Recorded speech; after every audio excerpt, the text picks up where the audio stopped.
ओम नमो भगवते वासुदेवाय। ओम नमो भगवते वासुदेवाय। ओम नमो भगवते वासुदेवाय। হরে কৃষ্ণ। আহ আপনাদের সবাইকে স্বাগত জানাচ্ছি আমাদের সাপ্তাহিক ভাগবতীয় সেশনে। নৃসিংহ চতুর্দশীর প্রারম্ভে আজকে আমরা একটা বিশেষ সুযোগ পেয়েছি ভগবান শ্রী নৃসিংহদেবের সম্বন্ধে কথা বলার। আহ আজকে একটা বিশেষ বিষয় নিয়ে আমরা আলোচনা করার চেষ্টা করব। আমরা আশা করছি আপনারা সকলে আমাদের সাথে থাকবেন শেষ মুহূর্ত পর্যন্ত। ইয়েস। আর যদি সুযোগ থাকে তাহলে আপনাদের ভিডিও অন করে রাখতে পারেন, তাহলে ভালো হয়। শিল প্রভুপাদ একটা গল্প বলছিলেন অনেকদিন আগে। কিছু ভক্ত তারা একটি প্রোগ্রামে গিয়েছিলেন, একটা অনুষ্ঠানে গিয়েছিলেন। অনুষ্ঠান থেকে ফেরার সময় অনেক রাত হয়ে গেছে। আর রাত্রিবেলা তারা একটা জঙ্গলের মধ্যে দিয়ে একটা পথ দিয়ে যাচ্ছিলেন। খুব ভুতুড়ে একটা পরিবেশ। তখনকার সময়ে জঙ্গলগুলোতে অনেক আহ হিংস্র জীবজন্তুর সাথে সাথে অনেক ধরনের আদিবাসীদের খুব বেশি পরিমাণে কি ছিল, আক্রমণ ছিল।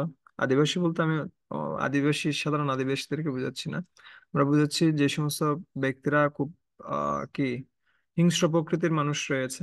আর তারা অনেক সময় জঙ্গলে বিচরণ করতেন এবং যাদেরকে পেতেন তাদেরকে কি করতেন, হত্যা করতেন। এদের একটা পরিস্থিতি। তো একটা পর্যায়ে গিয়ে তারা খুব গভীর বনে প্রবেশ করেছে।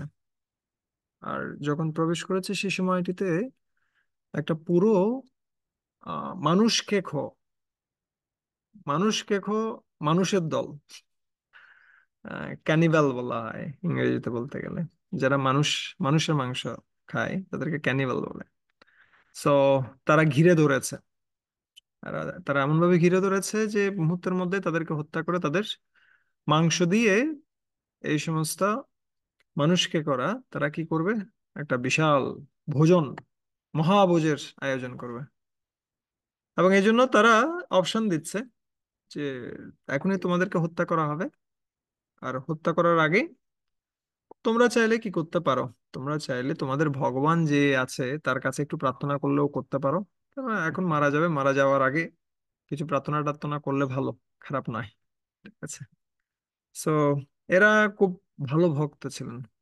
তারা সবাই কি করেছে, তারা সবাই মিলে আহ, নৃসিংহদেবের প্রার্থনা করতে শুরু করেছেন। নমস্তে নরসিংহায় বলে শুরু করেছে। করতে করতে এখন সাধারণত আমাদের যখন সময় কম থাকে আমরা তাড়াতাড়ি শেষ করে দিই। এখন তো সামনে বিপদ, তাড়াতাড়ি শেষ করলে আরো বিপদ। শেষ করার সাথে সাথেই কি চলে যাবে, গদ্দনটা চলে যাবে। তো ওই জন্য তারা নৃসিংহ আরতি করছে, কিন্তু নৃসিংহ আরতিটা আজকে অনেক বড় হয়ে যাচ্ছে। ঠিক আছে, দুই তিনবার করে তারা কি করছে, তব কর কমল বরে নখ অদ্ভুত শৃঙ্গ, তিন চারবার পাঁচবার। ঠিক আছে। এবং অবশেষে কি আসলো, জয় জগদীশ হরে, জয় জগদীশ হরে, জয় জগদীশ হরে। সবাই কীর্তন করছে আর চোখ দিয়ে জল পড়ছে যে মুহূর্তের মধ্যেই কি চলে যাবে, গদ্দানটা চলে যাবে, এই মানুষকে ব্যক্তিগুলো আমাদেরকে হত্যা করবে।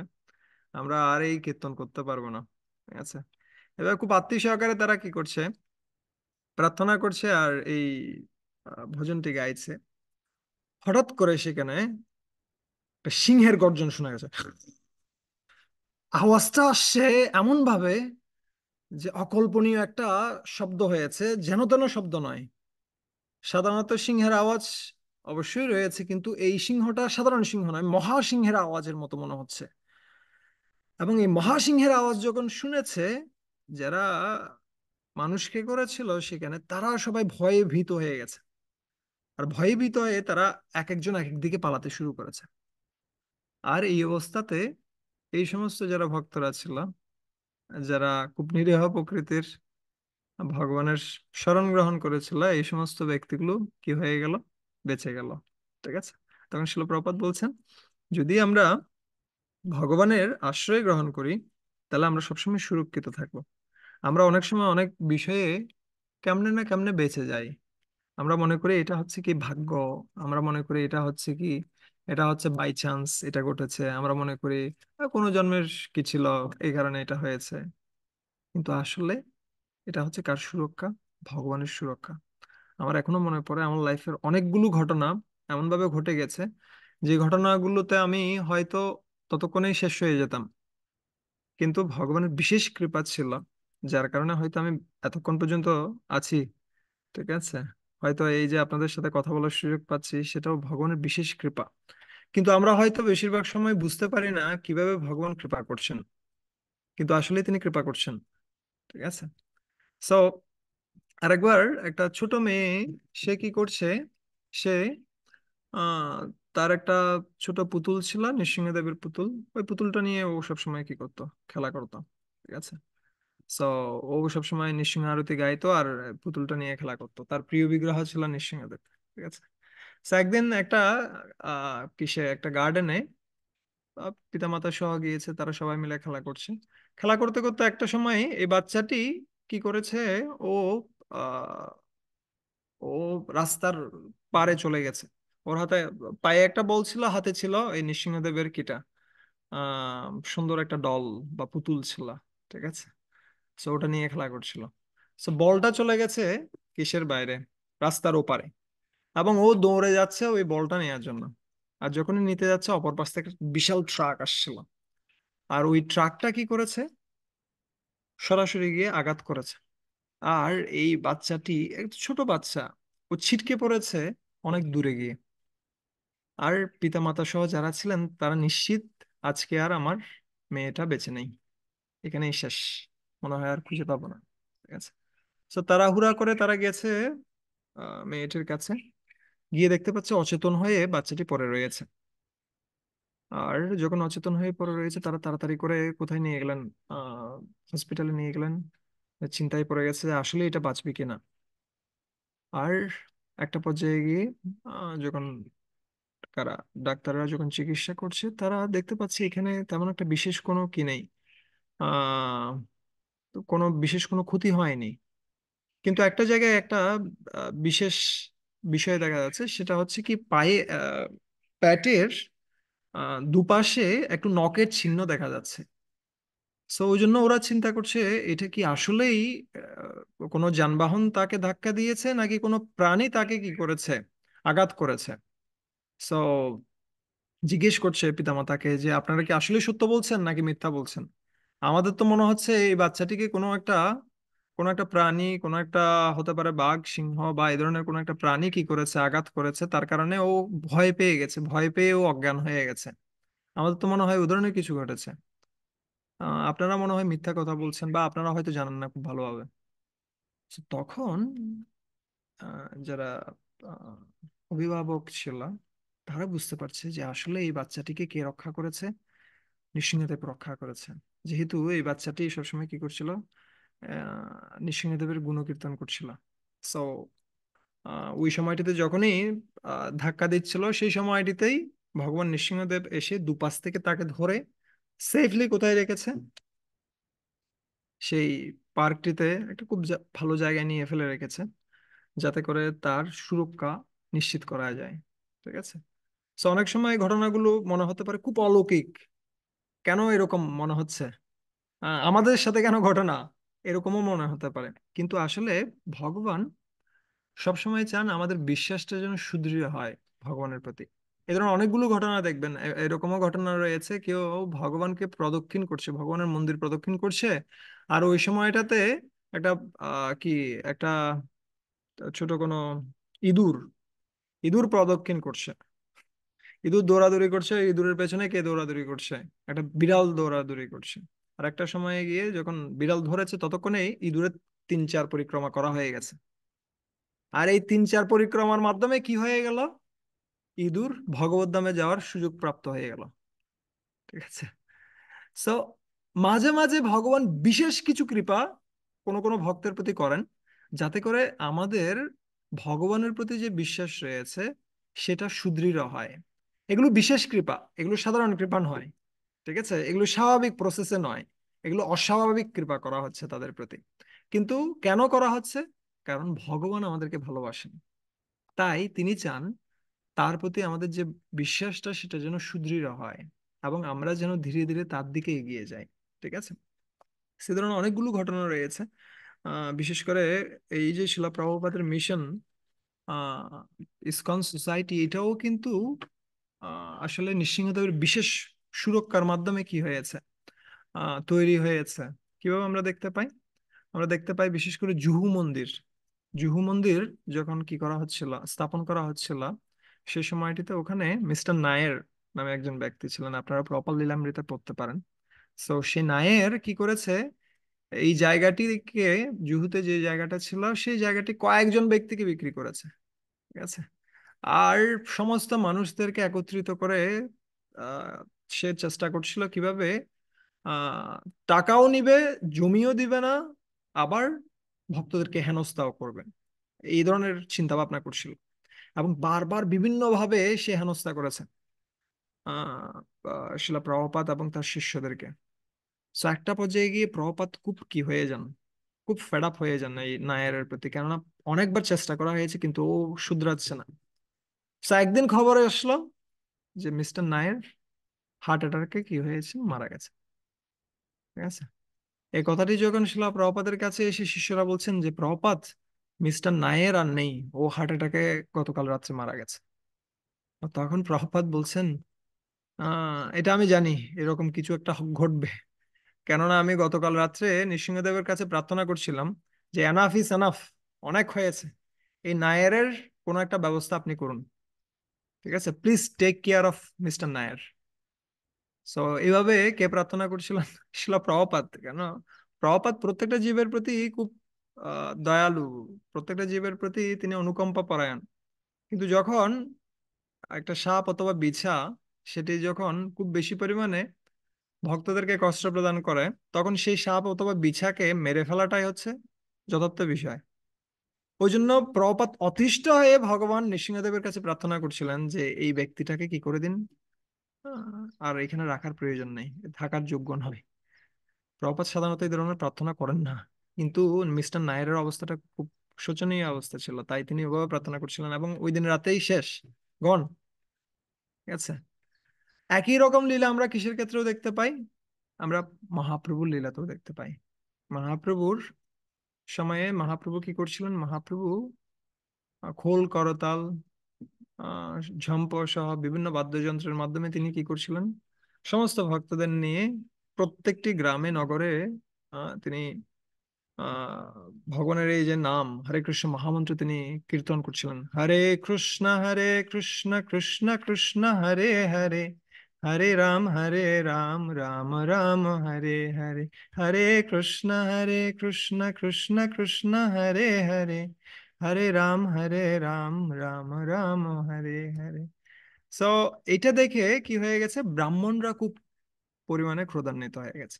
কেননা ব্রাহ্মণরা চিন্তা করছে, যারা স্মার্ত ব্রাহ্মণ, যথার্থ ব্রাহ্মণ নয়, যারা স্মার্ত ব্রাহ্মণ রয়েছে তারা চিন্তা করছে যে এই সমস্ত ব্যক্তিরা তারা কি করছে না, তারা বিষহারার পূজা করছে না, তারা কি করছে না, তারা কুকুর বিড়ালের বিবাহ দিচ্ছে না, তারা কি করছে না, এই যে মনসা পূজায় বিশাল বিশাল ছাগল বলে দিচ্ছে না, তাহলে আমাদের কি আমাদের এই যে ব্যবসাটা কেমনে চলবে?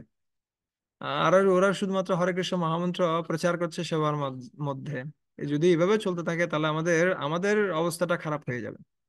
তাই তারা গিয়ে কি করলেন, চাঁদ কাজীর কাছে প্রার্থনা করলেন যে আপনি কৃপাপূর্বক এই হিন্দু ধর্মের নাশকারী চৈতন্য মহাপ্রভু, তাকে থামান।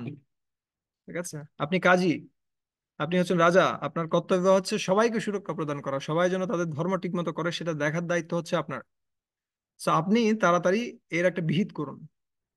এভাবে যখন বলছে, সে সময়টিতে আহ চাঁদ কাজীও প্রলুব্ধ হয়ে গেছে।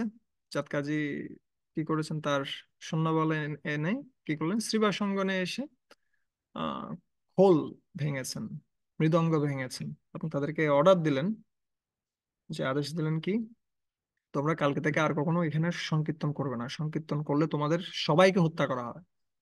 আর এভাবে যখন আদেশ প্রদান করেছেন তখন সব ভক্তরা খুব দুঃখিত মনে কি করছেন, দিনাতিপাত করছেন। আর সেটা দেখেছেন কে? সেটা দেখেছেন শ্রী চৈতন্য মহাপ্রভু। আর মহাপ্রভু যখন দেখেছেন, মহাপ্রভু চিন্তা করছেন কেন ভক্তরা এত বিমর্ষ। তখন ভক্তরা সমস্ত কিছু খুলে বলেছেন। আর যখন এই কথাগুলো খুলে বলেছেন, মহাপ্রভু তখন নৃসিংহদেবের আবেশ গ্রহণ করেছেন। আচ্ছা, মহাপ্রভুর সাথে সাথে বলছেন, আমি এখনই সেই চাঁদকাজিকে আমি হত্যা করব, চলো তোমরা সবাই মিলে একসাথে চলো, আমি এর একটা বিহিত করতে চাই। আচ্ছা, তো প্রথমবারের মতো অসহযোগ আন্দোলন করছেন মহাপ্রভু। প্রপাত লিখছেন তাৎপর্য। ঠিক আছে। তো মহাপ্রভু সমস্ত ভক্তদের নিয়ে মশাল মিছিল নিয়ে মহাপ্রভু যাচ্ছেন কার কাছে? চাঁদকাজির কাছে। আর যখন গিয়েছেন সেই সময়টিতে চাঁদকাজি ঘর থেকে বের হচ্ছেন না। চাঁদকাজি খুব ভয় পেয়ে গেছেন। আর মহাপ্রভু যখন প্রবেশ করেছেন, মহাপ্রভু জিজ্ঞেস করছেন যে আমি আসলাম আপনার কাছে, আপনি কেন আমাকে কি করছেন না, স্বাগত জানাচ্ছেন না। ঠিক আছে। সো অনেকভাবে কথাবার্তাগুলো হচ্ছে, কিন্তু এর মাঝখানে একটা কথা আসছিল। মহাপ্রভু জিজ্ঞেস করছে যে কালকে তুমি এত খারাপ আচরণ করলে, তুমি মৃদঙ্গ ভাঙার মতো সাহস প্রাপ্ত হলে, এবং এতগুলো ভক্তদেরকে তুমি শাসালে, কিন্তু আজকে তুমি কেন এত নরম হয়ে গেলে? আজকে তোমার মুখ থেকে কোনো কথা বের হচ্ছে না কেন? আচ্ছা। তখন চাঁদকাজী বলছেন যে আমি গতকাল রাত্রে কি করেছি, আমি একটা স্বপ্ন দেখেছি। কি স্বপ্ন দেখেছি? আমি দেখতে পেয়েছি হঠাৎ করে একটা বিশাল একটা অর্ধেক সিংহ অর্ধেক নর সে এসেছে। সে এসে আমার বুকের উপর কি বুকের উপর আসন গেড়ে বসেছে। এবং সে বলছে, তুই আমার ভক্তদেরকে কি করিস, নিন্দা করিস। তুই আমার ভক্তদেরকে এই যে সংকীর্তন আন্দোলনে বাধা দিস। আমি তোর বুক ছিঁড়ে এখন কি করব, রক্তপান করব। ঠিক আছে। সো এমন ভাবে কি করেছে, আহ, আহ, ভয় লাগিয়েছে নৃসিংহদেব। সো চাঁদকাজী সম্পূর্ণরূপে হচকিত হয়ে গেছে, সেটা কিভাবে সম্ভব। এবং চাঁদকাজী সেই সময়টিতে তার বুক চিরে দেখাচ্ছে যে আসলে এখনো ক্ষত চিহ্নটা রয়ে গেছে। যেখানে নৃসিংহদেব বলছিলেন, তোকে আজকের মতো আমি ছেড়ে দিচ্ছি, যদি ভবিষ্যতে কেউ কি করে এই সংকীর্তনের বাধা দেয়, তাহলে আমি তোর বংশ সহ নির্বংশ করে দেবো। আচ্ছা। সেই কথা বলতে বলতে চাঁদকাজীর লোমগুলো শিহরিত হয়ে উঠছিল। এবং তিনি এই কথাগুলো এত আবেগ সহকারে বলছিলেন, এত ভয় ভীতগ্রস্ত হয়ে তিনি উপস্থাপন করছিলেন মহাপ্রভুর কাছে। আহ মহাপ্রভু বুঝতে পারলেন যে প্রকৃতপক্ষে কে এসেছিলেন, নৃসিংহদেব এসেছিলেন। এবং নৃসিংহদেব কি করছেন, এই যে সংকীর্তন আন্দোলন, সেটাকে বিশেষভাবে সুরক্ষা প্রদান করছেন। এবং যখন কেউ এই নৃসিংহদেবের সুরক্ষায় থাকেন, তখন অন্যান্য যে সমস্ত গ্রহ নক্ষত্রগুলো রয়েছে সেগুলো তেমন একটা বিশেষ কোনো কি করতে পারে না, প্রভাব বিস্তার করতে পারে না। ঠিক আছে। এই ধরনের একটা ঘটনা দেখা যায়। একবার একজন ব্যক্তি এসে প্রভুপাদকে জিজ্ঞেস করছেন, প্রভুপাদ, আপনারা অনেক মন্দির করছেন ঠিক আছে, কিন্তু বেশিরভাগ মন্দিরের এই বাস্তু ঠিক নেই। ঠিক আছে। তো প্রভুপাদ সাধারণত যেখানেই সুযোগ পেয়েছেন, যেখানে জায়গা জায়গা পেয়েছেন, সেখানেই কি করেছেন, মন্দির নির্মাণ করেছেন। যখন সুযোগ পেয়েছেন তিনি বাস্তু বিচার করার ব্যবস্থা করেছেন, কিন্তু অনেক ক্ষেত্রে সুযোগ নেই, জায়গাটা একমুখী, সেখানে করে নিয়েছেন। ঠিক আছে। সো প্রপাতকে বলছেন আপনার বেশিরভাগ কিসেই মন্দিরের বাস্তু ঠিক নেই। তখন কি প্রভুপাদ ওই ব্যক্তিটাকে বলছেন, ওই পণ্ডিতকে বলছেন, আমাদের বাস্তু হচ্ছে কি, আমাদের বাস্তু হচ্ছে বহি নিঃসিংহ হৃদয়ে নিঃসিংহ। বাইরেও নিঃসিংহ, আমাদের ভিতরেও নিঃসিংহ। ঠিক আছে। আমাদের সর্বত্র কে রয়েছেন, নৃসিংহদেব রয়েছেন। আর নৃসিংহদেব যেখানে রয়েছেন সেখানে সবকিছু শুভ, অশুভ বলতে কিছু নেই। ঠিক আছে। আপনি অশুভ বিষয় কোত্থেকে পেলেন? এখানে অশুভ বলতে কিছুই নেই, সবকিছু শুভ। কেন শুভ? কারণ কে রয়েছেন, আমাদের এখানে প্রত্যেকটা মন্দিরে নৃসিংহদেবের পূজা হচ্ছে, তাই এখানে সবকিছুই শুভ। এ ধরনের একই ঘটনা ঘটেছিল কোথায়, আহ কিসের ক্ষেত্রে, যখন রাধা রাসবিহারীর আহ স্থাপন করা হয়। রাধা রাসবিহারী সাধারণত বিগ্রহ স্থাপন করা হয় পূর্ব দিকে, তবে উত্তর দিকে। কিন্তু এই রাধা রাসবিহারী মন্দিরটা হচ্ছে দক্ষিণ দিকে পাশ করা। ঠিক আছে। সো অনেক পণ্ডিতরা এসে জিজ্ঞেস করছিলেন যে প্রভুপাদ, আপনি কিভাবে বিগ্রহকে দক্ষিণ দিকে স্থাপন করলেন, কিভাবে আপনি রাসবিহারীকে এভাবে স্থাপন করলেন। তখন প্রভুপাদ খুব সিম্পলি বলছেন, রাধা রাসবিহারী মানে হচ্ছেন তিনি কি করেন, তিনি রাসনৃত্য করেন। ঠিক আছে। তো রাসনৃত্য বিভিন্ন জায়গায় হয়, বিভিন্ন দিকে হয়। এটা কখনো তারা পূর্ব দিকে মুখ করে থাকে, তখনও কখনো পশ্চিম দিকে, কখনো উত্তর দিকে, কখনো দক্ষিণ দিকে, কারণ নৃত্য করছে তো, ঠিক আছে, ঘুরে ঘুরে নৃত্য করছে। আর যখন তারা দক্ষিণ দিকে মুখ করে নৃত্য করছে সেই সময়কার সিন হচ্ছে আমাদের এই মন্দিরের বিগ্রহ, ঠিক আছে।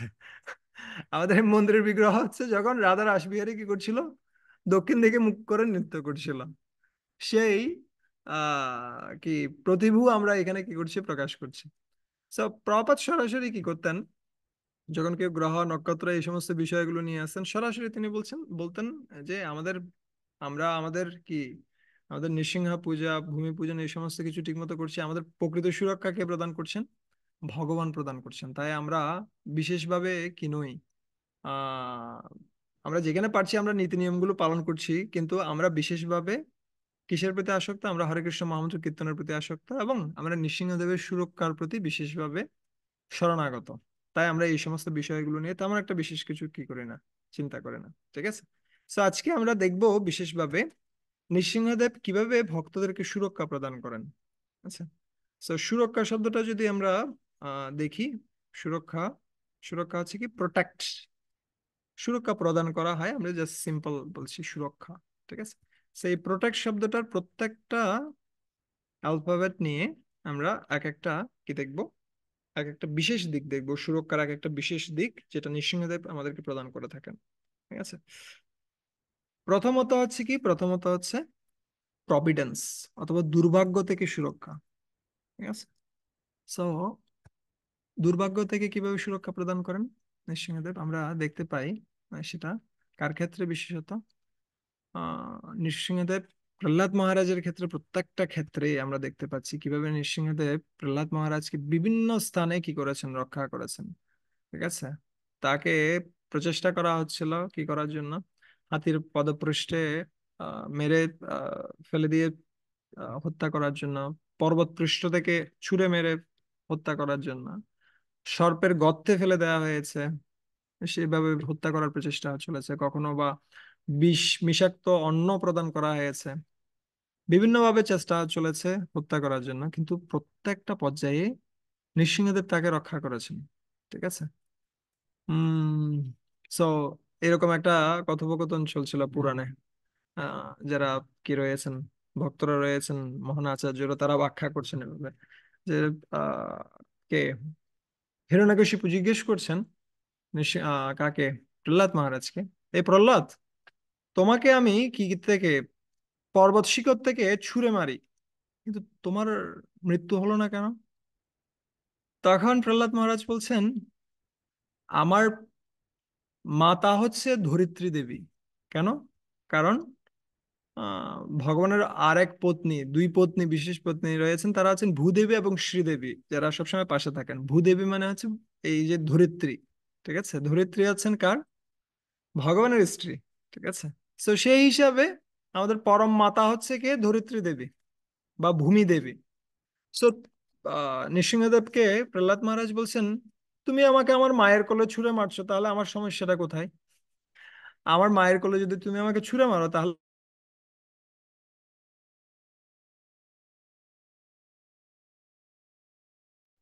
হরে কৃষ্ণ, নেটওয়ার্ক ডিস্টার্ব করছে, যার কারণে কি করা যাচ্ছে না। ইয়েস, আমরা আবার দেখি, আমরা যে বিষয়টা বলছিলাম সুরক্ষার বিষয়টা। সো আহ কে বলছেন, প্রহ্লাদ মহারাজ বলছেন, তুমি আমাকে ছুঁড়ে মারছো কোথায়, তুমি আমাকে ছুঁড়ে মারছো আমার মায়ের কোলে, ঠিক আছে। ধরিনী, ধরিত্রী হচ্ছে আমার মা, ঠিক আছে। সো সেই ধরিত্রীর কোলে তুমি আমাকে ছুঁড়ে মারছো, তাহলে তুমি কিভাবে চিন্তা করো যে আমার মায়ের কোলে আমি আমি মারা যাব, এটা কিভাবে হয়? তখন কে হিরণ্যকশিপু জিজ্ঞেস করছে, আচ্ছা যাক, এটা তো হলো, কিন্তু তোমাকে যে আমি কি করলাম, তোমাকে যে আগুনের মধ্যে আমি ছুঁড়ে মারলাম, তখন তুমি মারা গেলে না কেন? তখন প্রহ্লাদ মহারাজ বলছেন, দেখুন, যজ্ঞের যে আগুন রয়েছে সেটা হচ্ছে ভগবান বিষ্ণুর মুখমণ্ডল, এবং এই মুখমণ্ডলের মাধ্যমেই ভগবান বিষ্ণু কি করেন, সমস্ত আহুতি সমূহ গ্রহণ করে থাকেন। তাই এই এই যে কি রয়েছে, আগুন রয়েছে, সেই আগুন হচ্ছে ভগবানের মুখমণ্ডল। তো সেই মুখমণ্ডলের মধ্যে আমাকে ছুঁড়ে মারছো, আমার পিতার মুখমণ্ডলে তুমি আমাকে ছুঁড়ে মারছো। তুমি কি মনে করো আমাকে আমার পিতা হত্যা করবে? আমি কি সুরক্ষিত থাকবো না? ও, কে অবাক হয়ে গেছে, হিরণ্যকশিপু অবাক হয়ে গেছে। তখন আবার বলছে যে তোমাকে তো আমি কি করলাম, সমস্ত সাপেদের গর্তে আমি ছুঁড়ে মারলাম, যেখানে অসংখ্য বিভিন্ন প্রকারের হিংস্র সর্প রয়েছে। তাহলে তুমি সেখানে কি হলে না কেন, মারা গেলে না কেন? তখন প্রহ্লাদ মহারাজ বলছেন যে আমার পিতা, আমার পরম পিতা যিনি রয়েছেন ভগবান বিষ্ণু, তিনি কি করেন? তিনি সর্পের উপরে শুয়ে থাকেন, অনন্তদেবের উপর শুয়ে থাকেন। ঠিক আছে? সমস্ত সাপেদের বস হচ্ছে অনন্তদেব। আর সে অনন্তদেবের সহচর হচ্ছে এই সমস্ত সাপেরা। ঠিক আছে? তাই অনন্তদেবের ইশারাতে এই সমস্ত সাপেরা কেউ আমাকে কি করতে পারেনি, হত্যা করতে পারেনি। ঠিক আছে? সো এক এক করে বলছে, তারপরে বলছে তাহলে তোমাকে যে আমি বিষ মিশ্রিত অন্ন প্রদান করলাম, তাহলে তাতে তুমি মৃত্যুবরণ করলে না কেন? তখন কে বলছেন? তখন আহ প্রহ্লাদ মহারাজ বলছেন যে দেখুন, যখন কি করা হয়, যখন উম সমুদ্র মন্থন হয় সে সময়টিতে লক্ষ্মী দেবীও আবির্ভূত হন, সেই সাথে সেই সমুদ্র থেকে বিষ উদ্গীরিত হয়। ঠিক আছে? বিষ প্রথমে উদ্গীরিত হয়, পরবর্তীতে কে উদ্গীরিত হয়? এই লক্ষ্মী দেবী সেই সমুদ্র মন্থন থেকে আবির্ভূত হন। তাই লক্ষ্মী দেবী যদি আমার মাতা হন, তাহলে বিষ হচ্ছে আমার মামা। ঠিক আছে? সো মামা কিভাবে বাগনাকে হত্যা করতে পারে? সো যা কিছু অশুভ রয়েছে সেই সমস্ত বিষয়গুলো শুভ বিষয়ে পরিণত হয় যখন কেউ ভক্তির সাথে সংযুক্ত থাকে। ঠিক আছে? এই জন্য কি বলা হচ্ছে, যখন কারোর মধ্যে শুদ্ধ ভক্তি উদিত হয়, তখন তার 6টি লক্ষণ রয়েছে। তার মধ্যে প্রথম এবং অন্যতম একটা লক্ষণ হচ্ছে কি শুভতা। শুভতা মানে যা কিছু রয়েছে সবকিছু শুভ হবে। ঠিক আছে? ক্লেশাগ্নি, ক্লেশাগ্নি মানে হচ্ছে 3 প্রকার যে ক্লেশ রয়েছে, সে সমস্ত ক্লেশ সম্পূর্ণরূপে চলে যাবে। ঠিক আছে? তো যেটা আমরা দেখতে পাচ্ছি এই ক্ষেত্রে, কার ক্ষেত্রে? প্রহ্লাদ মহারাজের ক্ষেত্রে।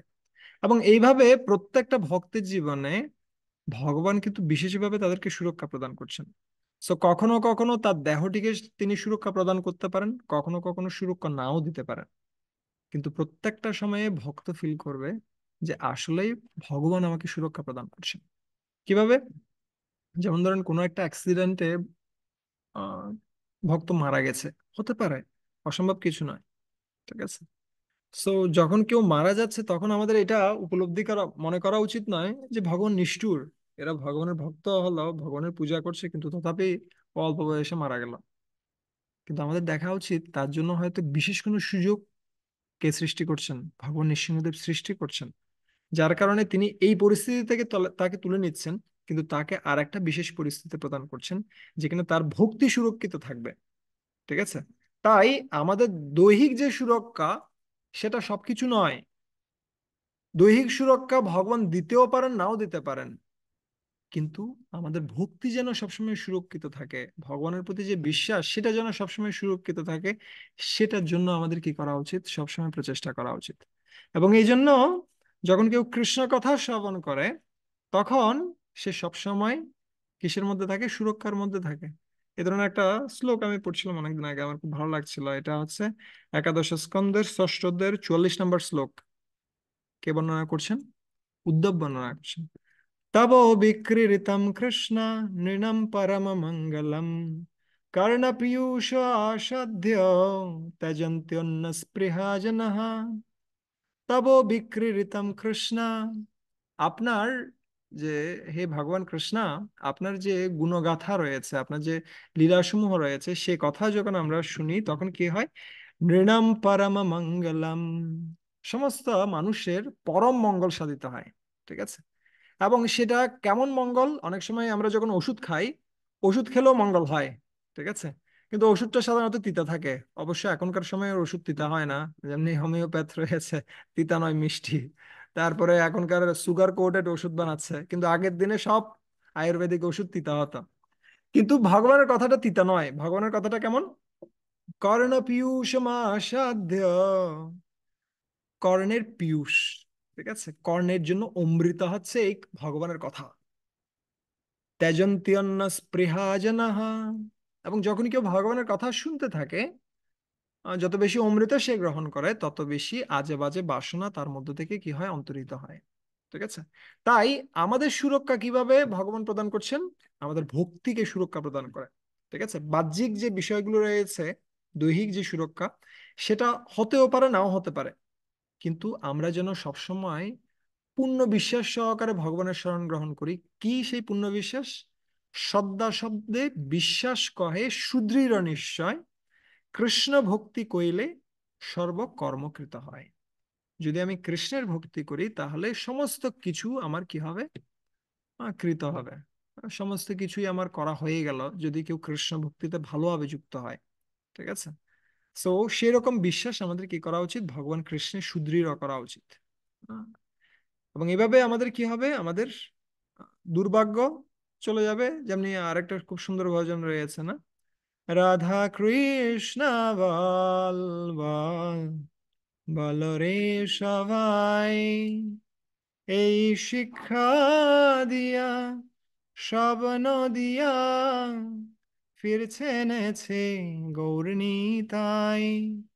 রাধা কৃষ্ণ বল বল, বল রে সবাই, কৃষ্ণ বলবে যাবে উলক হবে, ঝরবে আখি নিরালাই। রাধা কৃষ্ণ বল বল, বল রে সবাই, যাই সকাল বিপদ ভক্তি বিনোদ, বলেন যখন নাম গাই। যাই সকল বিপদ, সমস্ত বিপদ কি হয়, সম্পূর্ণরূপে ধ্বংসপ্রাপ্ত হয় যখন কেউ কি করে, ভগবানের নাম কীর্তন করে। ঠিক আছে। সো আমরা যেন সবসময় সেই সুরক্ষার মধ্যে থাকি, যে আমরা সবসময় কি করব, আমরা হরে কৃষ্ণ মহামন্ত্র কীর্তন করব, আমরা সবসময় শাস্ত্রগ্রন্থ সমূহ অধ্যয়ন করব। এইভাবে আমাদের বাহ্যিকভাবে আমরা সুরক্ষিত থাকবো, আমরা অভ্যন্তরীণ ভাবে সুরক্ষিত থাকবো। ঠিক আছে। এটা ছিল প্রভিডেন্স। প্রভিডেন্স নিয়ে, পি ফর প্রভিডেন্স। প্রভিডেন্স দুর্ভাগ্য থেকে সুরক্ষা। এখন আমরা আর এ যাচ্ছি। আর মানে হচ্ছে কি, রিপ্রেজেন্টেটিভস। ভগবান কখনো নিজেই সরাসরি সুরক্ষা প্রদান করতে পারেন, অথবা তিনি তার প্রতিনিধিদের মাধ্যমে সুরক্ষা প্রদান করতে পারেন। আমরা প্রহ্লাদ মহারাজের ক্ষেত্রে ক্ষেত্রে দেখতে পাই, কে তাকে সুরক্ষা প্রদান করেছিলেন বিশেষভাবে, নারদ মুনি তাকে সুরক্ষা প্রদান করেছিলেন। সো যখন কে আহ হিরণ্যকশিপু, তিনি যখন কোথায় গিয়েছিলেন, তিনি যখন পরবর্তী সাধনা করতে গিয়েছিলেন, আহ, বিশেষ করে সেই সময়টিতে তিনি সাধনা করছিলেন শিব ঠাকুরের। ঠিক আছে। যখন শিব ঠাকুরের সাধনা করতে গিয়েছেন সেই সময়টিতে, সে পথ দিয়ে যাচ্ছিলেন কে, সে পথ দিয়ে যাচ্ছিলেন দুজন ব্যক্তি। একজন হচ্ছে পর্বতমুনি, আরেকজন হচ্ছে নারদমুনি। তারা খুব প্রিয় বন্ধু। তারা দুজন সেদিক দিয়ে যাচ্ছিলেন, আর তারা দেখতে পেলেন যে এই ব্যক্তিটা হিরণ্যকশিপু, সে কার সাধনা করছে, শিবের সাধনা করছে। আর সেই সময়টিতে এই দুজন ব্যক্তি, তারা দুটো পাখির রূপ ধারণ করেছে। আর পাখির রূপ ধারণ করে তারা দুজন এসে কি করছে, এই হিরণ্যকশিপুর কাছে এসে তারা দুজন মিলে কৃষ্ণ কথা বলতে শুরু করেছে। কৃষ্ণ কৃষ্ণ কৃষ্ণ কৃষ্ণ, কৃষ্ণ কৃষ্ণ কৃষ্ণ হে, কৃষ্ণ কৃষ্ণ কৃষ্ণ কৃষ্ণ, কৃষ্ণ কৃষ্ণ রাক্ষসম। এভাবে কৃষ্ণের কথা বলছে, ভগবান রামচন্দ্রের কথা বলছে, তারা দুজনে মিলে পাখির রূপ ধারণ করে কথা বলছে। কিন্তু এই কথাগুলো কার কাছে, হিরণ্যকশিপুর কাছে বানের মতো মনে হচ্ছে। কেন? কারণ যে সমস্ত ব্যক্তির ভগবানের প্রতি বিশ্বাস নেই, যে সমস্ত ব্যক্তিরা আসরিক ভাবাপন্ন, তাদের কাছে হরিনাম কীর্তন গরলের মতো মনে হবে। ঠিক আছে। সেই কারণে সে আর তপস্যা করতে পারছে না। তার তপস্যা ভঙ্গ হয়, এবং সেই সময়টিতে সে দেখতে পায় এই দুটি পাখি, তারা কি করছে, কৃষ্ণ নাম কীর্তন করছে, এবং তাদেরকে ধাওয়া করতে শুরু করেছেন হিরণ্যকশিপু। আর যখন ধাওয়া করতে শুরু করেছেন, মুহূর্তের মধ্যে তারা পালিয়ে যায়। আহ, কে, পর্বতমুনি এবং নারদমুনি।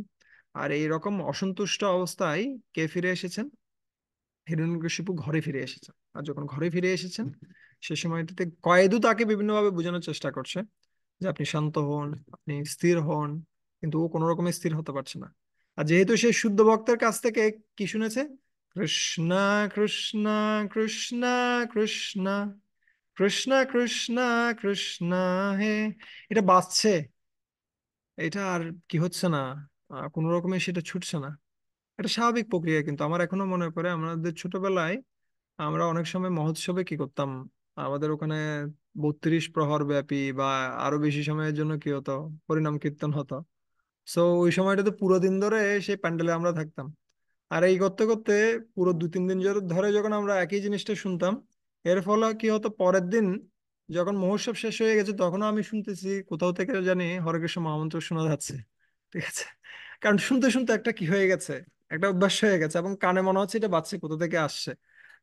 তো একইভাবে এখানেও আমরা দেখতে পাচ্ছি হিরণ্যকশিপুর, যদিও কাদের থেকে, আহ নারদ মুনি এবং পর্বত মুনি থেকে অনেক দূরে সরে এসেছে, কিন্তু সেই কৃষ্ণনাম যেহেতু শুদ্ধ ভক্তের কাছ থেকে শ্রবণ করেছে সেটা বাজছে তার কানে, সেটা প্রতিধ্বনিত হচ্ছে।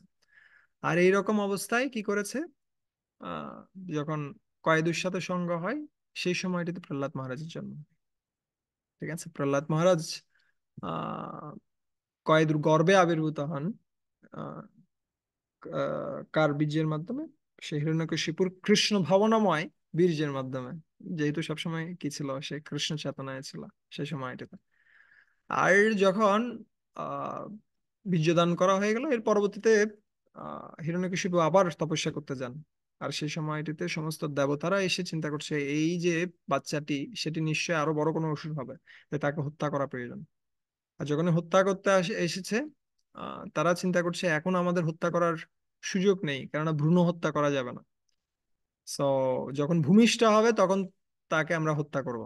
এই জন্য তারা কি করছে, তারা বিশেষভাবে তাকে সুরক্ষা প্রদান করতে চাচ্ছে। কি করার জন্য? পরবর্তীতে হত্যা করার জন্য। কিন্তু নারদ মুনি এসে তাকে বললেন, তাদেরকে বললেন যে তোমরা কি করো, তোমরা এই আহ অবলা নারীটিকে আমাকে প্রদান করো, আমি ওনার বিশেষ সুরক্ষা প্রদান করব। ঠিক আছে, আর ওর গর্ভে যে বাচ্চাটি রয়েছে সে বিশাল একজন ভক্ত হবে। ঠিক আছে। তো নারদ মুনির কথায় বিশেষ বিশ্বাস ছিল সমস্ত দেবতাদের। তারা কোনো বিচার করেননি, দ্বিতীয়বার কি করেননি, আর্গুমেন্ট করেননি, সাথে সাথে সেটাকে গ্রহণ করেছে। সো যখন কেউ গুরুদেবের আশ্রয়ে যায় অথবা গুরুদেবের কাছ থেকে কোনো একটা কথা শ্রবণ করে, ভগবানের প্রতিনিধি রূপে গুরুদেবের কাছ থেকে যা কিছু সে গ্রহণ করছে সেটা নির্দ্বিধায় গ্রহণ করা উচিত।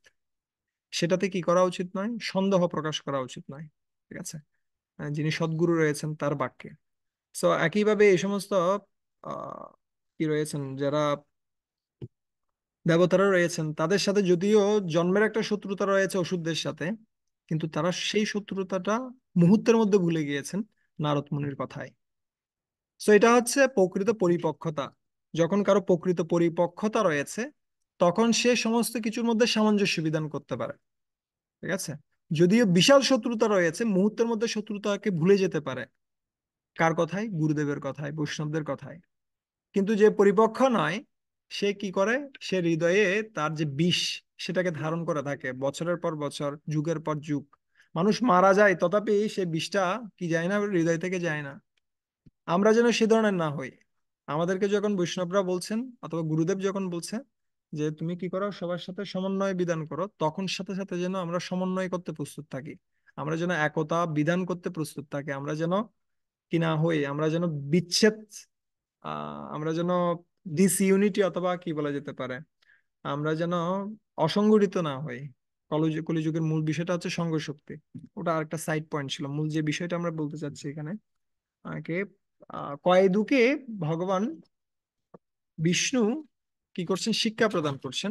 কার মাধ্যম দিয়ে? আহ, নারদ মুনির মাধ্যম দিয়ে। নারদ মুনি কি করলেন, কয়েদুকে সমস্ত জ্ঞান প্রদান করলেন, কিন্তু কয়েদু তিনি কি হয়ে যান, তিনি অত বেশি মনে রাখতে পারেননি। তিনি কালের গর্ভে সেই সমস্ত জ্ঞান হারিয়ে ফেলেন। কিন্তু সেই সমস্ত জ্ঞান কে ধারণ করেছিলেন? প্রহ্লাদ মহারাজ ধারণ করেছিলেন। এবং সেই জ্ঞান সমূহই তিনি কাকে প্রদান করেন? নৃসিংহদেবকে প্রদান করেন। নৃসিংহদেব নয়, কাকে? হিরণ্যকশিপুকে প্রদান করেন। পরবর্তীতে যখন জিজ্ঞেস করা হয়, যখন হিরণ্যকশিপু জিজ্ঞেস করেন তুমি কি শিখলে সন্ধ্যা এবং অমর্কের যে ইউনিভার্সিটি, সেই ইউনিভার্সিটিতে পড়ে তোমরা কি শিখলে, তখন সে কি বলছে? সে বলছে আমি বেস্ট যে জিনিসটা শিখলাম সেটা হচ্ছে শ্রবণম কীর্তনম বিষ্ণু স্মরণম পাদসেবনম अर्चनम बंदनम दश्यम शक्यम आत्मनिवेदनम इति पुंसर्पिता विष्णु ভক্তিশ্চেতনবলক্ষণম। ভক্তির এই যে 9টি লক্ষণ, ঠিক আছে, শ্রবণম কীর্তনম বিষ্ণু, এগুলো হচ্ছে কি অধিতম উত্তমম। আমি যা কিছু শিখেছি তার মধ্যে সর্বশ্রেষ্ঠ হচ্ছে এই বিষয়গুলো।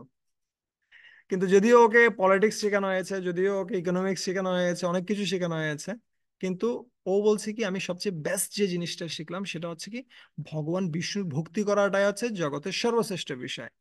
কিন্তু সেই সেই শিক্ষাটা কোথা থেকে পেয়েছে?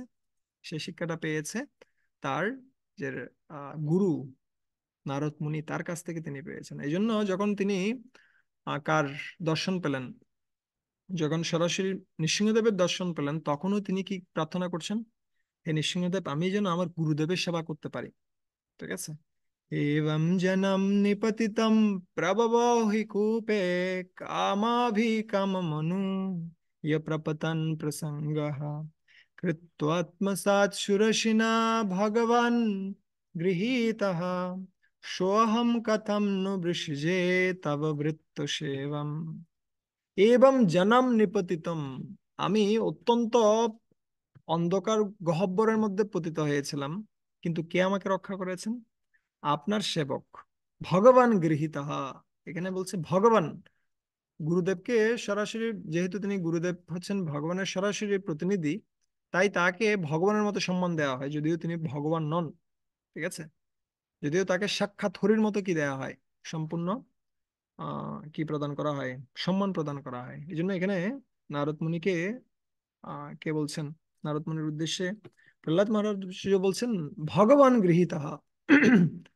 তুমি আমাকে গ্রহণ করেনি, কে আমাকে গ্রহণ করেছে? আমাকে গ্রহণ করেছে আমার গুরুদেব। আমি কিভাবে সেই গুরুদেবের সেবা কি করতে পারি, ছেড়ে দিতে পারি? ঠিক আছে।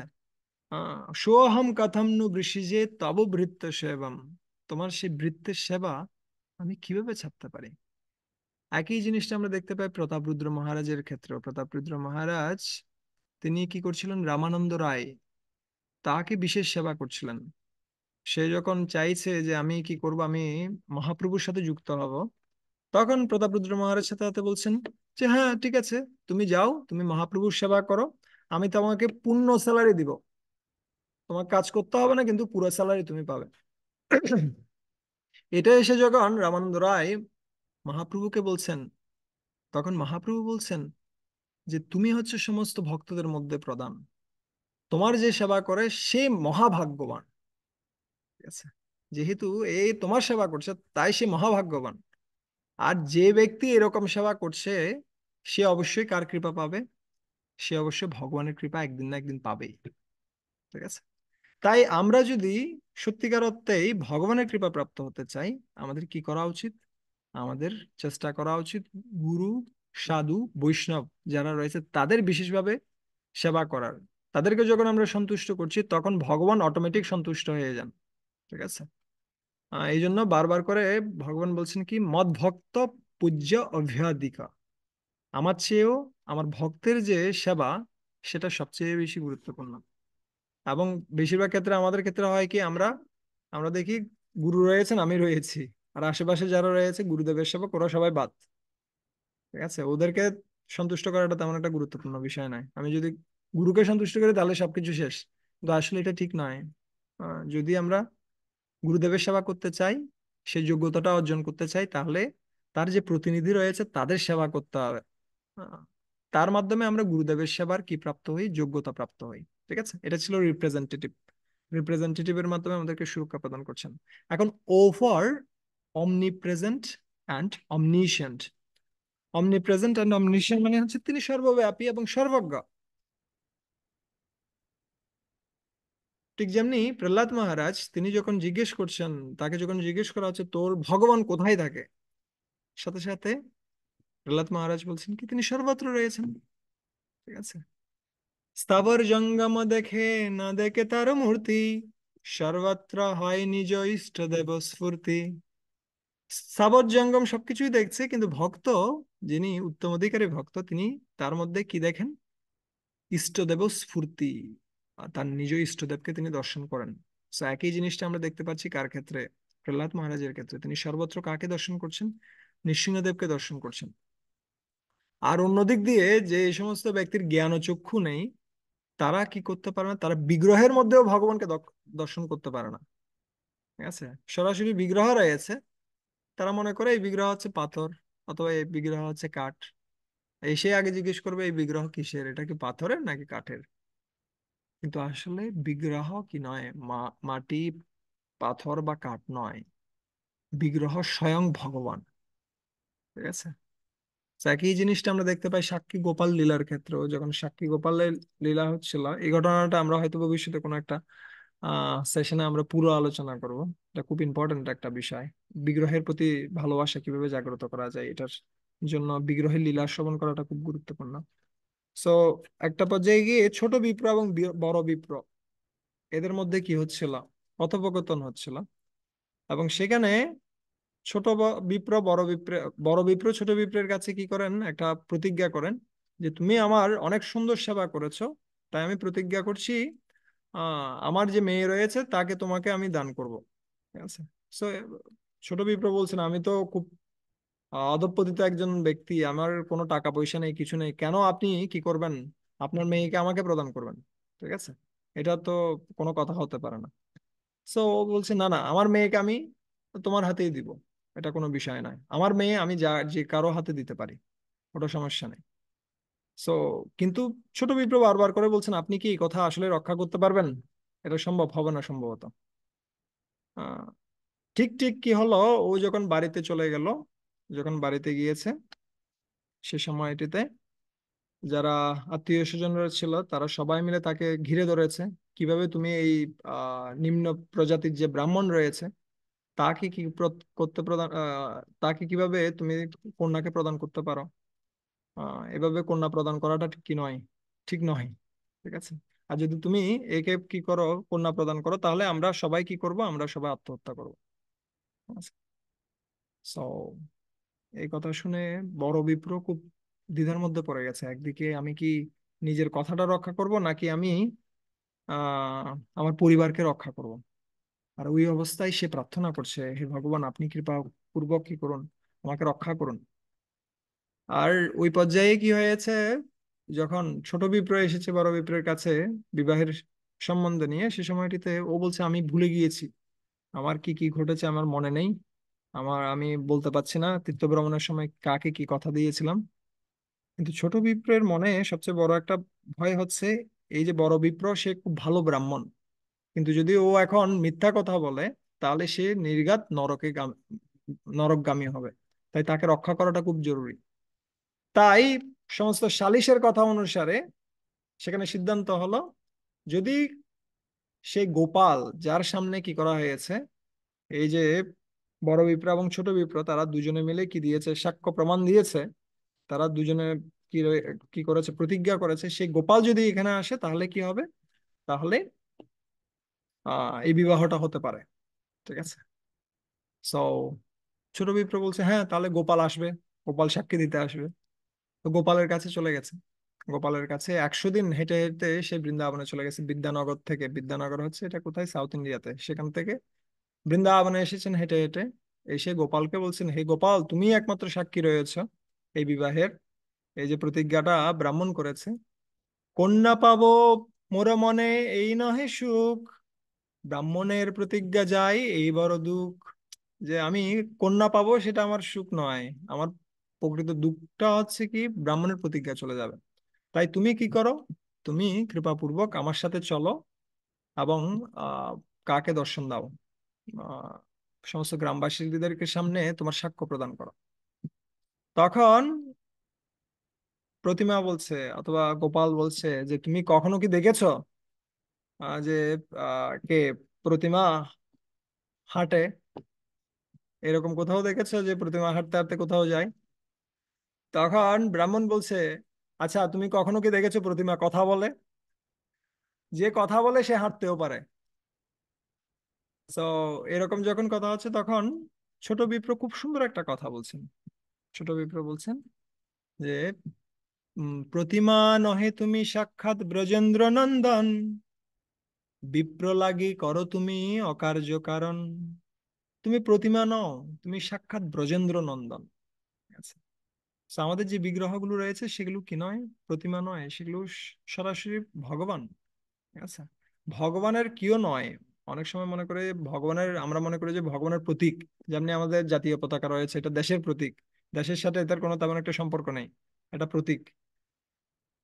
ওই রকম কোনো কিছু বিগ্রহ নয়, বিগ্রহ স্বয়ং ভগবান। ঠিক আছে, কিন্তু কে দেখতে পায়? যার জ্ঞান ও চক্ষু রয়েছে সে দেখতে পায়, কিন্তু অন্যরা সেটা দেখতে পায় না। ঠিক আছে, সো একজন ভক্ত তিনি সর্বত্র কাকে দেখতে পান? সর্বত্র ভগবানকে দর্শন করতে পারেন।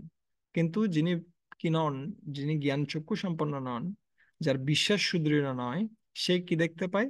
সে চিন্ময় বস্তুর মধ্যেও জড় বস্তুকে দেখতে পায়। ঠিক আছে, এই জন্য আমাদের অনেক ব্যক্তিরা তারা কি করে, তারা আহ, জিজ্ঞাসা করে যে আপনারা এই যে নৃসিংহ চতুর্দশী আসছে, এত কি করবেন, আহ অভিষেক করবেন, এত আয়োজন করবেন, এটার কি প্রয়োজন রয়েছে, এত ঘি মধু চিনি। ঠিক আছে, তারা অনেক বেশি চর্চা করে অর্চার পেছনে কেন খরচা করা হয়, মানুষ মানুষ কেন অর্চার পেছনে কি করে খরচা করে, সেজন্য তাদের সব চর্চা। কিন্তু তারা আসলে জানে না এই অর্চা, বিগ্রহ যে রয়েছে সেই বিগ্রহ প্রকৃতপক্ষে ভগবান, ভগবান থেকে কোনরূপ কি নন, কম নন। ঠিক আছে, কিন্তু সেটা কে দেখতে পায়? সেটা ভক্ত দেখতে পায়, অন্যরা সেটা দেখতে পায় না। পশ্যন্তি জ্ঞান চক্ষুষাৎ, ভগবত গীতায় ভগবান কৃষ্ণ বলছেন। সো এটা আর একটা দিক প্রোটেকশনের। দেন টি ফর টিচিংস, শাস্ত্র শিক্ষা দ্বারা ভগবান নৃসিংহদেব তিনি কি প্রদান করেন? আমাদেরকে সুরক্ষা প্রদান করেন। ঠিক আছে, সো যেটা ইতিমধ্যে আমরা আলোচনা করছিলাম, কয়েদুর ক্ষেত্রে কি হয়েছিল, সে ভুলে গেছে, কিন্তু ভগবান নৃসিংহদেবের বিশেষ কৃপায়, নারদ মুনির বিশেষ কৃপায় প্রহ্লাদ মহারাজ এই সমস্ত কিছু মনে রেখেছিলেন, এবং তিনি কাদের সাথে শেয়ার করছিলেন সেই শিক্ষাগুলো? তার দত্ত বালকদের মধ্যে শেয়ার করছিলেন। এবং যখনই আহ কে জিজ্ঞেস করছে, হিরণ্যকশিপু বারবার করে জিজ্ঞেস করছে যে তুমি কি বিশেষ শিখেছো, দুবার জিজ্ঞেস করা হয়েছে, দুবার দুটি বিশেষ আনসার তিনি প্রদান করেছেন। ঠিক আছে, প্রথমবার যখন জিজ্ঞেস করছিলেন তখন তিনি সরাসরি শিক্ষা প্রদান করলেন, ইয়ৎ মৈথুনাদি গৃহমেদি সুখম হিতুচ্ছম কুণ্ডয়নেন কারয়োরিব দুঃখ দুঃখম। ঠিক আছে, এই যে জড়জগৎ সেটা হচ্ছে একটা মৈথুনাগার, এবং কিসের মধ্যে? স্বামী স্ত্রীর সম্পর্ক হোক, সমস্ত সম্পর্কগুলো সেটা শুধুমাত্র কিসের ভিত্তিতে? দৈহিক সম্পর্কের ভিত্তিতে গঠিত। কিন্তু যখন কেউ এই যে মৈথুনাঘাত থেকে উত্তীর্ণ হতে চায়, তখন তার উচিত হচ্ছে কি করা? সৎ বৈষ্ণব ভক্তের অথবা গুরুদেবের শরণাপন্ন হয়ে বৃন্দাবনে গমন করা। ঠিক আছে, বনম গত ইয়ৎ হরিমাশ্রয়াৎ, বনে গমন করে তার কি করা উচিত? ভগবান শ্রীহরির আরাধনা করা উচিত। তো এখনকার সময় তো বন নেই, বনগুলো কেটে সব কি করা হয়েছে, সব উজাড় করে দেওয়া হচ্ছে। তো এখনকার সময় কি রয়েছে? মন্দির রয়েছে। আমরা কি করতে পারি? মন্দিরে যেতে পারি, মন্দিরে গিয়ে কি করতে পারি? আমরা এই যে ভগবান নৃসিংহদেব সম্বন্ধে আমরা জানতে পারি, ভগবান শ্রী চৈতন্য মহাপ্রভুর শিক্ষাসমূহ আমরা জানতে পারি। ঠিক আছে, এই জন্য বারবার করে বলছি কি, সিদ্ধান্ত বলিয়া চিত্তে না করো অলস, ইহা হইতে কৃষ্ণে লাগে সুদৃঢ় মানুষ। আমরা যেন শাস্ত্রসমূহ অধ্যয়ন করার সময় যেন আমরা অলস না হয়ে পড়ি। ঠিক আছে, যদি আমরা অলস হই তখন আমরা এই সুযোগটা হারাবো। শাস্ত্র হচ্ছে কিসের মতো? শাস্ত্র হচ্ছে অ্যালার্মের মতো। যে সমস্ত ব্যক্তিরা এই জড়জগতে ঘুমিয়ে রয়েছে তাদের জন্য বেস্ট অ্যালার্ম হচ্ছে শাস্ত্র। কিন্তু যদি আমরা কি হই, আমরা সকালে ঘুম থেকে ওঠার সময় কি করি? যখন অ্যালার্ম বাজে সাথে সাথে এটাকে অফ করে দিই, স্নুজ করে রেখে দিই, আবার ঘুমাচ্ছি। ঠিক আছে, তো সে ধরনের যদি আমরা করি তখন আমরা কখনো জেগে উঠতে পারবো না। আমাদের কি করা উচিত? এই অ্যালার্মের বেলের বিশেষ সুযোগ নেওয়া উচিত। যখনই সুযোগ পাচ্ছি আমরা যেন শাস্ত্র গ্রন্থসমূহ অধ্যয়ন করি। হতে পারে আমরা সুযোগ পাবো না ঘন্টার পর ঘন্টা পড়ার, কিন্তু 10 মিনিট সুযোগ পেয়েছি, 10 মিনিট আমরা শাস্ত্র পড়তে পারি।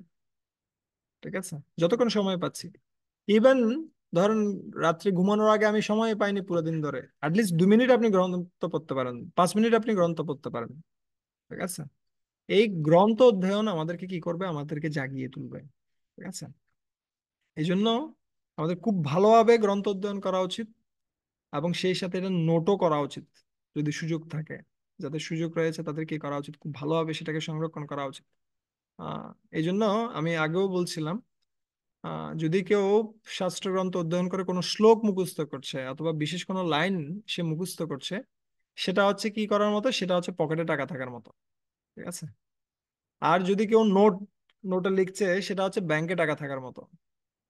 আর যদি কেউ গ্রন্থ পড়ছে, এমনি বইয়ের মতো বইয়ে রয়ে যাচ্ছে, তাহলে সেটা হচ্ছে বাজারে টাকা থাকার মতোই। ঠিক আছে। এগুলোর মধ্যে পার্থক্য কি? যদি বাজারে টাকা আছে, এটা আপনার টাকা নয়।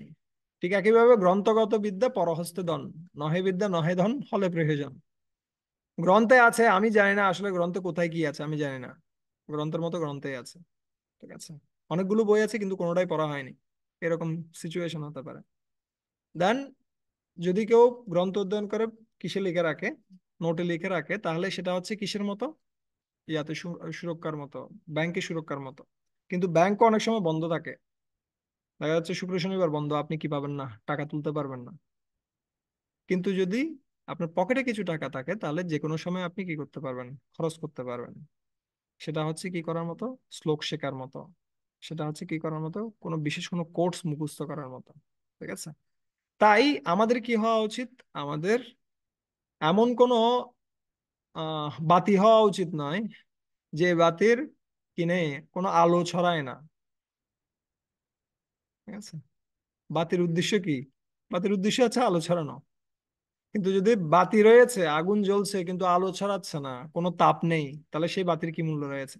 ঠিক একইভাবে ভক্ত যদি কি না করে, ভালোভাবে শাস্ত্রগ্রন্থগুলো অধ্যয়ন না করে, তাহলে সে তার ভক্তিটা খুব নড়বড়ে।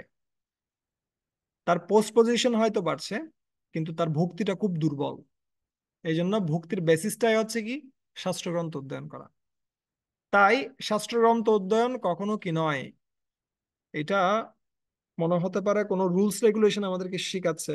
এটা রেস্ট্রিকশন নয়, এটা হচ্ছে প্রোটেকশন। ঠিক যেমনি একটা মা কি করে, তার বাচ্চাকে খুব জোরে কি করে, আলিঙ্গন করে রেখে দেয়। ঠিক আছে। যখনই কোনো বিপদে পড়ছে তখন তাকে আলিঙ্গন করে রাখে। কিন্তু এই যে আলিঙ্গন করে রাখছে, সেটা কিসের জন্য নয়, সেটাকে বাচ্চাকে কষ্ট দেওয়ার জন্য নয়, সেটা বাচ্চাকে কি করার জন্য, সুরক্ষা দেওয়ার জন্য। তাই ভগবান বিভিন্নভাবে আমাদেরকে সুরক্ষা প্রদান করবেন। সেটা সবচেয়ে বড় একটা বিষয় হচ্ছে শাস্ত্রগ্রন্থের মাধ্যমে আমাদেরকে সুরক্ষা প্রদান করবেন। আর যে ব্যক্তি শাস্ত্রগ্রন্থ অধ্যয়নের প্রতি আসক্ত, তার কি আসবে না, ফিলোসফিক্যাল ডাউট গুলো আসবে না। আহ বিভিন্ন রকম ডাউট রয়েছে, বিশেষ করে এই ফিলোসফিক্যাল যে ডাউট রয়েছে, সেটা ঠিক পিশাচির মতো, এটা মুহূর্তের মধ্যে আমাদেরকে খেয়ে ফেলবে। ঠিক আছে। সো ফিলোসফিক্যাল ডাউট থেকে যদি আমরা বাঁচতে চাই, আমাদের নিয়মিতভাবে কি করা উচিত, গ্রন্থ পড়া উচিত। এবং এর মাধ্যমে নৃসিংহদেব আমাদেরকে কি দিতে পারেন, সুরক্ষা প্রদান করতে পারেন। ঠিক আছে। যেটা কাকে দিয়েছিলেন, প্রহ্লাদ মহারাজকে তিনি দিয়েছিলেন কার মাধ্যম দিয়ে, নারদ মুনির মাধ্যম দিয়ে। ঠিক আছে। দেন ই ফর এক্সটাসি। এক্সটাসি হচ্ছে কি, আনন্দ। যখন কেউ কৃষ্ণ ভক্তিতে কিছু আনন্দ প্রাপ্ত হয়, তখন তার কাছে নীতি নিয়মগুলো খুব সহজ হয়ে যায়। ঠিক আছে। আমরা দেখতে পাই প্রহ্লাদ মহারাজের ক্ষেত্রে, প্রহ্লাদ মহারাজ সবসময় হরে কৃষ্ণ মহামন্ত্র কীর্তনে, ভগবানের নাম কীর্তনে সবসময় আনন্দে থাকতেন। সবসময় কি করছেন, ন্যস্ত ন্যস্ত ক্রীড়া নকো বালো জড়বৎতন্মনস্তয়া কৃষ্ণ গ্রাহ গৃহীত আত্মা নভেদো জগদিদৃশম। এখানে বলছেন কি, ন্যস্ত ক্রীড়া নকো বালো জড়বন্তন মনস্তয়া। ঠিক যেমনি একটা পুতুল কি করতে থাকে যখন পাপেট শোতে নাচানো হয়, ঠিক একইভাবে কে, এই যে প্রহ্লাদ মহারাজ, তিনি ভগবানের কথা আস্বাদন করতে করতে এত বেশি আনন্দে থাকতেন, তিনি যেন সরাসরি ভগবান কর্তৃক পরিচালিত হতেন। ঠিক আছে। তিনি এই যে জড়জাগতিক বিষয়গুলো যা কিছু রয়েছে, জড়জাগতিক সুখ দুঃখ, সেগুলোর উদ্দেশ্য সবসময় থাকতেন কেন, কৃষ্ণ গ্রহ গৃহীত আত্মা। ঠিক যেমনি যখন কেউ গ্রহ দ্বারা কি হয়, আক্রান্ত হয়, সে বিভিন্ন রকম পাগলের মতো উন্মাদ আচরণ করে। ঠিক আছে। আসলে পাগলরা সবচেয়ে বেশি সুখে আছে। আরেক প্রকার পাগলরা সবচেয়ে সুখে আছে, যারা হচ্ছে কৃষ্ণ প্রেমে পাগল। ঠিক আছে। সো মাঝখানে যারা রয়েছে তারা কষ্টে আছে। সো হয়, আপনি কি জড়জাগতিক পাগল হতে পারেন অথবা আধ্যাত্মিক পাগল হতে পারেন, অথবা জড়জাগতিক মাতাল হতে পারেন। ঠিক যেমনি মানুষ কি করে, মদ খেয়ে পড়ে থাকে 2-3 ঘন্টা, ওর কোনো হুঁশ টুস নেই, ও এক প্রকার আনন্দে। কিন্তু যারা প্রকৃত আধ্যাত্মবাদী, তারাও মাতাল, পান মাত্তাহা, তারাও ভগবানের গুণকথা শ্রবণ করতে করতে মাতাল হয়ে থাকে। ঠিক আছে। সো সেই আনন্দ তাদেরকে কি করে, তাদেরকে সবসময় কৃষ্ণ ভক্তিতে ধরে রাখে।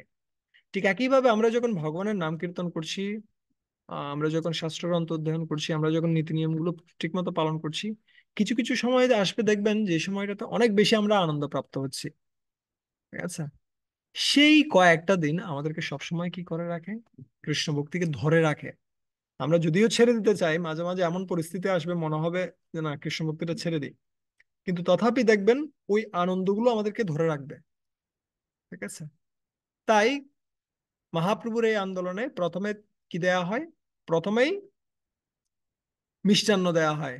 আপনি মিষ্টান্ন খান, মিষ্টান্ন খাওয়ার পরে তারপরে আপনি কি দিয়ে শুরু করবেন, আবার শুক্তো দিয়ে, তিত করলা দিয়ে আবার শুরু করবেন, প্রথম থেকে শেষ পর্যন্ত আবার খাবেন। এই জন্য গুরু মহারাজ বলছিলেন যে মহাপ্রভুর এই আন্দোলনটা হচ্ছে ক্রেডিট কার্ডের মতোই। ক্রেডিট কার্ড দিয়ে কি যে করা হয়, আপনাকে টাকা উপার্জন করতে হয় না। প্রথমে প্রথমে ক্রেডিট কার্ড আপনাকে একটা অ্যামাউন্ট দিয়ে দেয়। ওই অ্যামাউন্টটা আপনি কি করেননি, আপনি কষ্ট করে উপার্জন করেননি, এটা আপনাকে দেওয়া হয়েছে।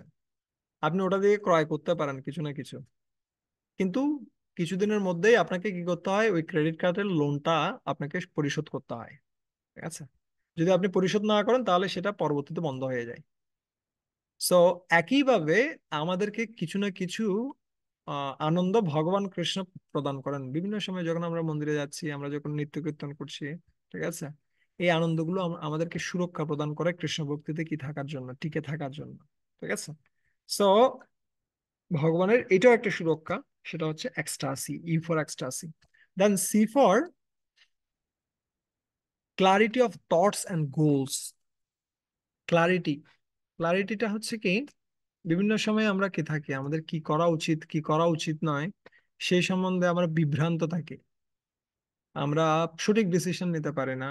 আসলে প্রসেসটা ঠিক আছে কিনা, অনেক সময় আমাদের মনে হয় যে আসলে প্রসেসটা ঠিক আছে কিনা, আবার মনে হয় প্রসেসটা ঠিক আছে কিন্তু আমি ঠিক নাই। আহ, বিভিন্ন সময়ে বিভিন্ন রকমের সন্দেহগুলো আমাদের মধ্যে সৃষ্টি হয়, এবং কোন সময় যে কি ডিসিশন নিতে হবে সে ডিসিশন নেওয়াটাও একটা খুব কঠিন একটা বিষয়।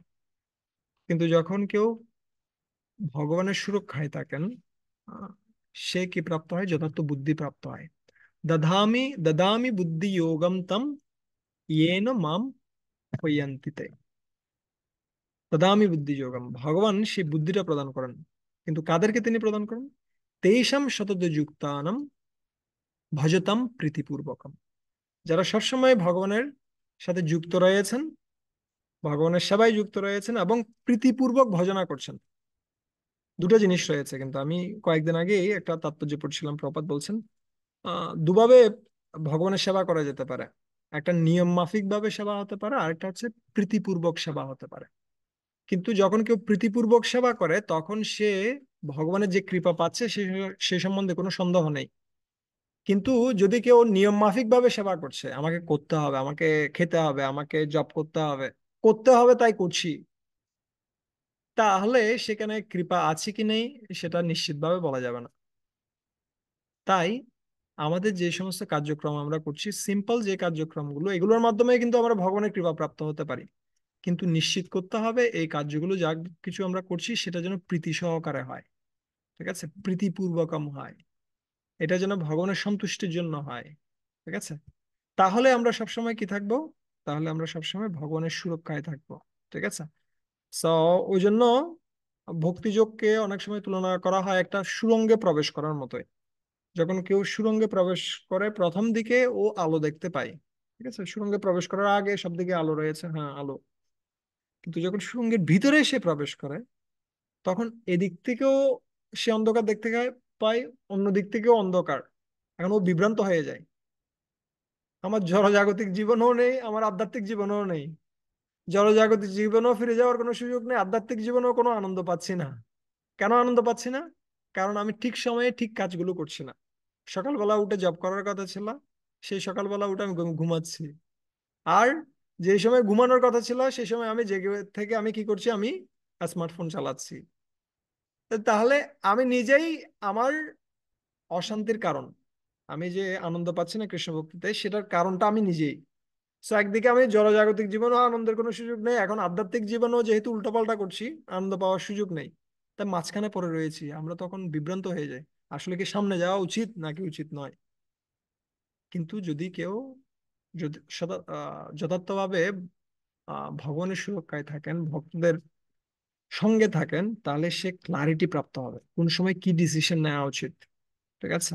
সেই সম্বন্ধে সে ক্লিয়ার, গোল ক্লিয়ার থাকবে। গোলটা কি? গোলটা ধন জন, সুন্দরী কবিতা এই সমস্ত কিছু নয়। এটা হচ্ছে কি, গোলটা হচ্ছে ভগবানের কৃপা প্রাপ্ত হওয়া, কৃষ্ণ প্রেম প্রাপ্ত হওয়া। ঠিক আছে? সেই গোলটা যেন কোনো রকমে ছুটে না যায়। বেশিরভাগ সময়ে আমাদের যখন আমরা আহ একজন ব্যক্তিকে জিজ্ঞেস করা হচ্ছিল যে এখানে কি রয়েছে, রামের একটা বিগ্রহ রয়েছে আর একটা রাবণের বিগ্রহ রয়েছে, আপনি কোনটা নিবেন? তো বলছে আমি রামের বিগ্রহ নিব।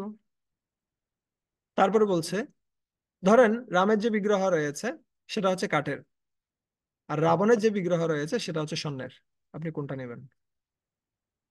তখন ও বলছে আমি রাবণের বিগ্রহটা নিব। কেন রাবণের বিগ্রহটা নিব? ওটা স্বর্ণের। ঠিক আছে? রামের বিগ্রহটা হচ্ছে কিসের, কাঠের। আমি এটা কেন নিব? সো ঠিক একইভাবে প্রাথমিক পর্যায়ে যখন আমরা ভক্তিতে আসি, তখন কিন্তু আমাদের কাছে ভক্তিটাই সবচেয়ে বেশি গুরুত্বপূর্ণ থাকে, এই জন্মে ভগবত ধামে যাওয়াটা সবচেয়ে বেশি গুরুত্বপূর্ণ থাকে।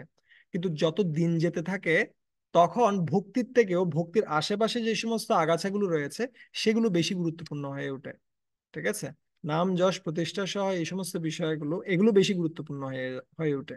কিন্তু এগুলো থেকে মুক্ত হওয়ার উপায়টা কি? উপায়টা হচ্ছে যখন আমাদের হৃদয়টা সম্পূর্ণরূপে সেবা মানসিকতায় পরিপূর্ণ থাকবে।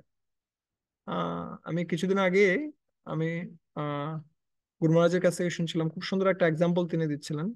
তিনি বলছিলেন, যেটা একটা ধান খেতে প্রচুর পরিমাণে জল থাকে, তাহলে সেই ধান খেতে কি হয় না, আগাছা সৃষ্টি হয় না। কিন্তু যদি কোনো কারণে জল বের হয়ে যায় ধান ক্ষেত থেকে, তখন কি হয়, সেখানে আগাছা সৃষ্টি হয়, আর সেই সাথে সাথে ফাটল দেখা যায়। আর সেই ফাটলের মধ্যে সব পানিগুলো প্রবেশ করে, এবং সেই ধান ক্ষেত থেকে কোনো ভালো ধান আশা করা যায় না। ঠিক একইভাবে, যদি কারো হৃদয় সেবা মানসিকতায় পরিপূর্ণ না হয়, তাহলে কি হবে? তাহলে খুব শীঘ্রই সেখানে বিভিন্ন রকমের আগাছা তৈরি হবে, আর খুব শীঘ্রই ফাটল দেখা যাবে। ফাটলগুলো হচ্ছে কি, অবিশ্বাস, সন্দেহ। ঠিক আছে? আসলে প্রসেসটা ঠিক ঠিক আছে কিনা, ব্যক্তিটা ঠিক আছে কিনা, আমাদের গোলটা ঠিক আছে কিনা, সন্দেহ সৃষ্টি হবে। গুরুদেব ঠিক আছে কিনা, ভগবান আসলে আছে কিনা, সন্দেহ সৃষ্টি হবে। কিন্তু যদি আমাদের খুব ভালো সেবা মানসিকতা থাকে, এবং সত্যিকার অর্থে যদি আমরা শ্রবণ কীর্তন খুব ভালোভাবে করি, তাহলে আমাদের কি থাকবে, আমাদের একটা ক্লারিটি থাকবে। আমাদের গোল কি, লক্ষ্য কি, আমরা ঠিকভাবে সেই লক্ষ্যের দিকে এগিয়ে যাচ্ছি কিনা, সেই সম্বন্ধে আমাদের পূর্ণ ক্লারিটি থাকবে, পূর্ণ স্বচ্ছতা থাকবে। ঠিক আছে? এবং অবশেষে ভগবান কিভাবে আমাদেরকে সুরক্ষা প্রদান করেন, সেটা হচ্ছে টি ফর ট্রাভেলস। কিছু কিছু সময় ভগবান কিছু পরীক্ষা সৃষ্টি করেন, অথবা কিছু কিছু সময়ে ভগবান চান ভক্ত যেন আমার জন্য কিছু বিশেষ ঝুঁকি নেন। ঠিক আছে? সেই ঝুঁকিগুলোতে মানুষ কি হয়, মানুষ আরো বেশি প্রার্থনাপূর্ণ হয়। ঠিক আছে? সো ঠিক যেমনি সকালবেলা যখন কেউ, অনঙ্গমোহন প্রভু খুব সুন্দর একটা কথা বলছিলেন, উনি বলছিলেন সকালবেলা ঘুম থেকে ওঠার সময় মনে হয় যেন কম্বলটা অনেক ভারী হয়ে গেছে, এটার ওজন অনেক বেড়ে গেছে। আর সকালবেলা কি মনে হয়, সকালবেলার ঘুমটা সবচেয়ে ভালো মনে হয়। আর সেই সাথে সকালবেলা কিন্তু খুব সুন্দর সুন্দর কিও দেখা যায়, স্বপ্নও দেখা যায়। কিন্তু এই সমস্ত কিছুকে বাদ দিয়ে সকালবেলা মঙ্গল আরতি করাটা একটা খুব কঠিন একটা বিষয়। কিন্তু যদি কেউ মঙ্গল আরতিতে অংশগ্রহণ করছে, তাহলে বুঝতে হবে সে ভগবানের খুব বেশি প্রিয়জন। কিভাবে? যেমনি আমরা আমরা আমাদের যখন কেউ খুব প্রিয় থাকে, তখন তাদেরকে আমরা কোথায় নিয়ে যাই, আমরা আমাদের বেডরুমে নিয়ে যাই, তাদের সাথে একান্তে আমরা কথা বলি। কিন্তু যদি কেউ আমাদের খুব বেশি প্রিয় না হয়, তাহলে আমরা বাইরের রুমে অথবা কোনো একটা জায়গায় গিয়ে সেখানে কথা বলি। আমরা কিন্তু কখনো বেডরুমে নিয়ে আসি না। ঠিক আছে? আমরা বেডরুমে কাদেরকে আনি? যারা সবচেয়ে বেশি প্রিয়জন। ঠিক একইভাবে যারা মঙ্গল আরতিতে অংশগ্রহণ করে তারা হচ্ছে সবচেয়ে প্রিয় ব্যক্তি, সবচেয়ে প্রিয় ব্যক্তি। তাদেরকে ভগবান কি করেন, তাদেরকে বিশেষ রূপে তিনি দর্শন প্রদান করেন। মঙ্গল আরতির যে দর্শন সেটা সবচেয়ে প্রিয় দর্শন, এবং সেটা ভক্তের জীবনের সমস্ত মঙ্গল নিয়ে আসে। ঠিক আছে। তাই আমরা যদি মনে করি যে না, আমাদের জীবনে সব কিছু ঠিক মতো চলছে, ঠিক মতো আমি প্রসাদ পাচ্ছি, ঠিক মতো সবার সাথে আচরণ করছি, সবকিছু ঠিক মতো চলছে, কিন্তু আমরা যদি ভগবানকে সন্তুষ্ট করার জন্য এক্সট্রা কিছু এফোর্ট না নিই, তাহলে ভগবান কিন্তু আমাদের উপর বিশেষ কোনো কৃপা করবেন না। এক্সট্রা এফোর্টটা কি? এক্সট্রা এফোর্ট মানে হচ্ছে যা কিছু চলছে সেটা আরো ভালোভাবে করা। বিশেষ কিছু করে ফেলতে হবে না, যা কিছু করা হচ্ছে, সকালবেলা ঘুম থেকে ওঠা, মঙ্গল আরতি করা, ভালোভাবে হরিনাম জপ করা, ভালোভাবে গ্রন্থ অধ্যয়ন করা, এই সমস্ত কাজগুলো মনে হবে সেম, কিন্তু এই সেম জিনিসগুলো যদি স্নেহ, আরতি, ভালোবাসা নিয়ে আমরা করতে পারি, তাহলে ভগবান খুব দ্রুত আমাদের প্রতি আকর্ষিত হন। ঠিক আছে। আহ, মর্যাদা হইতে কোটি গুণ স্নেহ আচরণে। আহ, মর্যাদা, মর্যাদা মানে হচ্ছে বিষয়ত কি, রুলস রেগুলেশনের মাধ্যমে কি করা, ভগবানের ভক্তি করা। আর স্নেহ আচরণে কি, আমি করতে ভালোবাসি। ঠিক আছে। মর্যাদা হইতে কোটি গুণ স্নেহ আচরণে আহ পরমানন্দ হয় যার নাম শ্রবণে। ঠিক আছে। এটা কে বলছিলেন? এটা বলছিলেন ভগবান শ্রী চৈতন্য মহাপ্রভু সার্বভৌম ভট্টাচার্যকে বলছিলেন যে আহ ডিউটি থেকেও যদি কেউ স্নেহ আচরণের মাধ্যমে ভগবানের কি করছে, ভগবানের সেবা পূজা করছে, খুব ভালোভাবে হরিনাম কীর্তন করছে, খুব ভালোভাবে প্রচার করছে, সেটা করতে হবে বলে করছি তা নয়। আমি কিসের জন্য করছি? আমি ভগবানকে সন্তুষ্ট করার জন্য করছি। তো সেই রকম মানসিকতা যদি থাকে, তাহলে সেই সমস্ত কার্যক্রমের মাধ্যমে খুব শীঘ্র আমরা ভগবানকে কি করতে পারি, আমরা ভগবানকে জয় করে ফেলতে পারি। ঠিক আছে। তো এই জন্য কিসে, শৃণ্যতো শ্রদ্ধয়া নিত্যম গৃণত্তশ্চ সচেষ্টিতম কালেন ন অতি দীর্ঘেন ভগবান বিশতে হৃদি। যদি কেউ শ্রবণ করে খুব ভালোভাবে ভগবানের নাম, ভগবানের কথা যদি শ্রবণ করে, শৃণ্যত শ্রদ্ধয়া নিত্যম, প্রতিদিন যদি খুব ভালোভাবে ভগবানের কথা শ্রবণ করে এবং সেগুলোকে জীবনে প্রয়োগ করে, শুধু কি করা নয়, শ্রবণ করা নয়, জীবনে প্রয়োগ করা, গৃণাত্মস্য সচেষ্টিতম। সচেষ্টিতম মানে আছে নিজের প্রচেষ্টায়। কেউ আপনাকে কি করবে না, কেউ আপনাকে পেছনে লেগে থাকবে না। হয়তো কিছু কিছু সময়ে কিছু কিছু ভক্ত আমাদেরকে সাহায্য করছে অ্যাজ এ কাউন্সিলর হিসেবে, অ্যাজ এ পথ প্রদর্শক হিসেবে, কিন্তু বেশি দিন নয়। খুব শীঘ্রই দেখবেন আপনাকে কিনে নেওয়ার মতো, কেয়ার নেওয়ার মতো আর কেউ নেই। আপনার নিজের কেয়ার নিজেকে নিতে হবে। এই জন্য বলছে কি, সচেষ্টিতম। ঠিক যেমনি একটা বাচ্চা শিশু, ও কিন্তু খেতে চায় না, মা বাবা ওর পেছনে পেছনে দৌড়ে ওকে খাওয়ানোর জন্য, কিন্তু এক সময় যখন বাচ্চা বড় হয়, বাচ্চা দৌড়ায় খাওয়ার খাওয়ার খাওয়ার পেছনে। যেমনি এখন আমাদেরকে আর কেউ বলে না, আহ, ভাই আপনি একটু কি করেন, প্রসাদটা পান, আপনার জন্য এখানে মিষ্টি রেখেছি, এটা আপনি পান, বলতে হয় না। আমরা এর পেছনে পেছনে দৌড়াচ্ছি। ঠিক একইভাবে আমরা আসলে ভালো ভক্ত হয়েছি কিনা, ভক্তিতে এগিয়ে গিয়েছি কিনা, এটা প্রমাণটা কি? প্রমাণটা হচ্ছে শ্রবণ কীর্তনে আমাদের কতটুকু কি এসেছে, আকর্ষণ এসেছে। যদি শ্রবণ কীর্তনে আকর্ষণ না হয়, যদি মনে হয় যে না, সকালবেলা ঘুম থেকে উঠাটা খুব কষ্টকর হয়ে যাচ্ছে, হরিনাম জপ করাটা খুব কষ্টকর হয়ে যাচ্ছে, ভগবানের কথা শ্রবণ করাটা কষ্টকর হয়ে যাচ্ছে, তাহলে বুঝতে হবে আমাদের এখনো অনেক দূর যেতে হবে। ঠিক আছে। অনেক দূর আমাদের পথ বাকি রয়েছে। তাই এই ট্রাভেল গুলো খুব ভালোভাবে আমাদেরকে নিতে হবে। শিলা প্রভুপাদের ক্ষেত্রে প্রভুপাদ তার শিষ্যদেরকে বিভিন্ন রকমের পরিস্থিতির সম্মুখীন করেছিলেন। কোনো কোনো সময়ে প্রভুপাদ যাচ্ছেন, ট্রেনে যাচ্ছেন, হঠাৎ করে বললেন কোন একজন শিষ্য, প্রভুপাদ এখানে তো আমাদের কোনো মন্দির নেই। পরের স্টেশনে ওনাকে নামিয়ে দিয়েছে। নামিয়ে দিয়েছে, ওকে বলছে তুমি এখানে প্রচার করো, এখানে কি করো, ভক্ত করো, মন্দির করো, একা, কেউ নেই, প্রসাদ পাওয়ার কোনো স্থান নেই। কিন্তু সেই ব্যক্তিগুলো যখন সেই রকম কি নিয়েছেন, রিস্ক নিয়েছেন ভগবানের জন্য, কারেজ জন্য এসেছেন, তারা কিন্তু বিশাল বিশাল কিছু করেছেন। তাদের জন্য ভগবানের সুরক্ষাটা কিন্তু কিন্তু বিশাল ছিল। তাই আমরা যখন আমাদের কি থেকে, আমাদের কমফোর্ট জোন থেকে বের হয়ে আসি, আমরা যতটুকু পারি সন্তুষ্টির মধ্যে থাকার যে প্রচেষ্টা রয়েছে সেটা থেকে যখন বের হয়ে এসে আমরা যখন অন্যদের যত্ন নিই, আমরা যখন নিজের যত্ন নিই, অন্যদের যত্ন নিই, তখন কি হয়, তখন আমরা বেশি পরিমাণে কৃপা প্রাপ্ত হই। ঠিক আছে? তাই কিছু কিছু ট্রাভেল, কিছু কিছু পরীক্ষা আমাদের জীবনে আসবে, যেগুলো আমাদের ভক্তিকে আরো বেশি সুরক্ষিত করবে, আরো বেশি শক্তিশালী করবে। ঠিক যেমনি বর্ণনা করা হয়, যত বেশি কি করা হয়, চন্দন ঘষা হয়, তত বেশি সুগন্ধি ছড়ায়। যত বেশি কি করা হয়, স্বর্ণ আগুনে পোড়ানো হয়, তখন সেটা তত বেশি কি হয়, খাঁটি হয়। ঠিক আছে? আগ যত বেশি নিংড়ানো হয়, তত বেশি রস বের হয়। ঠিক আছে? ঠিক ভক্ত, ঠিক একইভাবে ভক্ত যত বেশি কিসের মধ্যে পড়ছে, বিপদের মধ্যে পড়ছে, যত বেশি কিসের মধ্যে, পরীক্ষার মধ্যে পড়ছে, তত বেশি সে পরিশুদ্ধ হয়। ঠিক আছে? তাই প্রত্যেকটা পরীক্ষাকে পরিশুদ্ধির একটা উপায় হিসেবে আমাদের গ্রহণ করা উচিত। ঠিক আছে? যদি আমরা সেভাবে গ্রহণ করতে পারি, এবং আমরা আমাদের যতটুকু সামর্থ্য রয়েছে তার থেকে বেশি পরিমাণে ভগবানের সেবা করার প্রচেষ্টা করি, তাহলে ভগবান থেকে আমরা কি প্রাপ্ত হতে পারি, বোনাস প্রাপ্ত হতে পারি। ঠিক আছে? আমরা প্রকৃত স্যালারি এবং বোনাস, যেটা হচ্ছে প্রেমধন, সেটা আমরা প্রাপ্ত হতে পারি। এভাবে আমরা আধ্যাত্মিকভাবে সবসময় কি থাকবো, সুরক্ষিত থাকবো। আর সেই সুরক্ষাটা হচ্ছে কি, সুরক্ষাটা হচ্ছে শুভ বাসনা।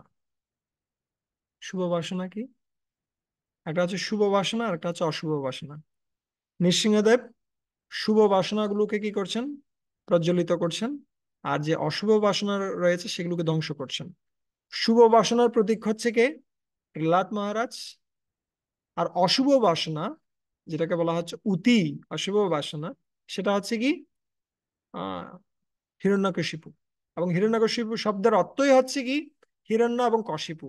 হিরণ্য মানে কি, হিরণ্য মানে হচ্ছে স্বর্ণ, অর্থ, মান, যশ, প্রতিষ্ঠা।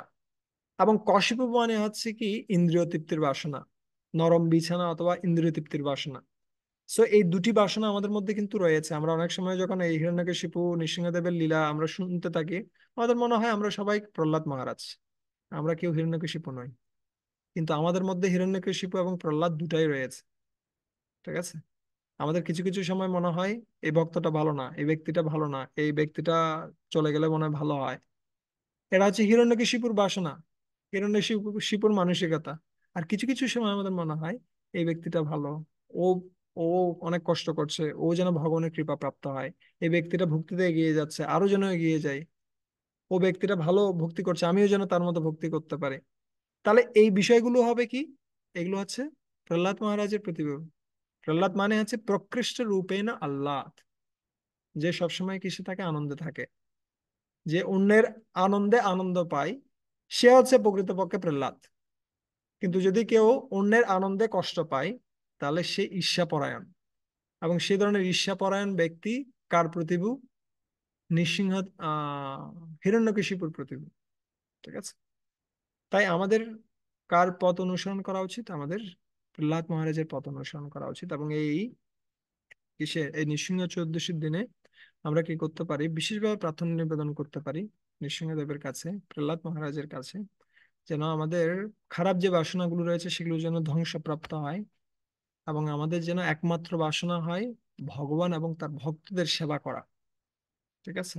আমাদের অনেকগুলো স্মৃতি, আজে বাজে স্মৃতি, অনেক অনেক অনেক বছরের আজে বাজে স্মৃতি, অন্যান্য জন্মের তো হাজারো স্মৃতি কিসে আছে, আমাদের অবচেতন মনে রয়েছে। কিন্তু আমাদের সচেতন মনের মধ্যেও অনেক স্মৃতি, আজে বাজে স্মৃতি, এই জন্মের অনেক আজে বাজে স্মৃতি কিন্তু আমাদের রয়ে গেছে, যেগুলোর কারণে হরে কৃষ্ণ মহামন্ত্র জপ করা, যেগুলোর কারণে খুব ভালোভাবে ভগবানের দর্শন করা, খুব ভালোভাবে ভগবানের ভক্তদের সাথে আচরণ করা, সেটা কঠিন হয়ে পড়ছে। So, আমাদের এই নৃসিংহদেবের আবির্ভাব তিথিতে আমাদের বিশেষভাবে প্রার্থনা করা উচিত, হে ভগবান, আপনি কৃপাপূর্বক আমার হৃদয় থেকে এই সমস্ত আজে বাজে বাসনাগুলো সম্পূর্ণরূপে কি করুন, ধ্বংস করুন। আমি যেন নির্মল স্বচ্ছ হৃদয়ের একজন ব্যক্তি হতে পারি, আমি যেন সকলের মঙ্গল কামনা করতে পারি, আমি যেন সকলের সেবা করার মানসিকতা প্রাপ্ত হই। ঠিক আছে? আমি যেন সত্যিকার অর্থে একজন বৈষ্ণব হতে পারি। ঠিক আছে? আমি যেন আপনার ভক্ত হতে পারি। আহ যেমনি কে প্রার্থনা করছেন, প্রহ্লাদ মহারাজ প্রার্থনা করছেন। খুব সুন্দর প্রার্থনাটা। ইয়দি দাস্যসি মে কামান বরস্তম বরদরিষভা কামানম হৃদ্য অসংরোহা ভবতস্তু বৃণেবরম। যদি দাস্যসি মে কামান, হে ভগবান, আপনি যদি সত্যি দান করতে চান কিছু, বারাস্তাম বারাদার ঈশাবা, আপনি বর প্রদানকারীদের মধ্যে সর্বশ্রেষ্ঠ। আর যদি আপনি কিছু দান করতে চান, কিছু বর দিতে চান, কামানাম হৃদ্য অসংরোহা, আমার হৃদয়টা যেন সমস্ত আজে বাজে কামনা বাসনা থেকে মুক্ত হয়। ভাবতস্তু ব্রেনে বরম, আমাকে কৃপাপূর্বক এই বরটা আমাকে প্রদান করুন। ঠিক আছে। সো এই বরটা যদি আমরা প্রাপ্ত হই, তাহলে আমরা সঠিকভাবে কি থাকবো, সুরক্ষিত থাকবো। ঠিক আছে। সো আমরা প্রার্থনা করি সমস্ত ভক্তদের জন্য, যেন সবাই কি থাকে, কৃষ্ণ ভক্তিতে সুরক্ষিত থাকে, দৈহিকভাবে, মানসিকভাবে, আধ্যাত্মিকভাবে। এবং আমরা যেন একে অন্যের সুরক্ষার জন্য কি করে প্রার্থনা করি। আমরা হয়তো নিজের জন্য যখন প্রার্থনা করি, সে প্রার্থনাগুলো মঞ্জুর হতেও পারে, নাও হতে পারে, কিন্তু যখন আমরা অন্যদের জন্য প্রার্থনা করি, তখন ভগবান সেগুলোকে বিশেষভাবে গুরুত্ব প্রদান করেন এবং আমাদের প্রার্থনাও তিনি মঞ্জুর করেন। তিনি যার জন্য আমরা প্রার্থনা করছি তাকেও সাহায্য করেন, আমাদেরকেও তিনি সাহায্য করেন। কিন্তু যখন আমরা নিজেদের জন্য শুধুমাত্র প্রার্থনা করি, তখন তিনি শুনতেও পারেন, নাও শুনতে পারেন, সেটা হতে পারে। তাই আপনি, আমরা চেষ্টা করব এই নৃসিংহ চতুর্দশীতে আমরা আমাদের নিজেদের জন্য তো প্রার্থনা করবই, আমরা চেষ্টা করব আমাদের আশেপাশে যে সমস্ত ব্যক্তিরা রয়েছেন, যারা সত্যিকার অর্থে অনেক কি করছেন, অনেক স্ট্রাগলের মধ্যে দিয়ে যাচ্ছেন, প্রত্যেকেই স্ট্রাগল করছে, অনেক খারাপ পরিস্থিতির মধ্যে দিয়ে প্রত্যেকে যাচ্ছে।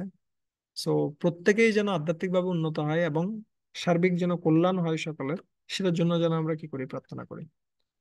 কারো কোনো প্রশ্ন থাকলে জিজ্ঞেস করতে পারেন, আমরা জাস্ট 3 মিনিটের মধ্যে শেষ করব। হ্যান্ড রেজ করতে পারেন। হরে কৃষ্ণ হরে কৃষ্ণ, কৃষ্ণ কৃষ্ণ হরে হরে, হরে Ram Ram Ram Hare Hare.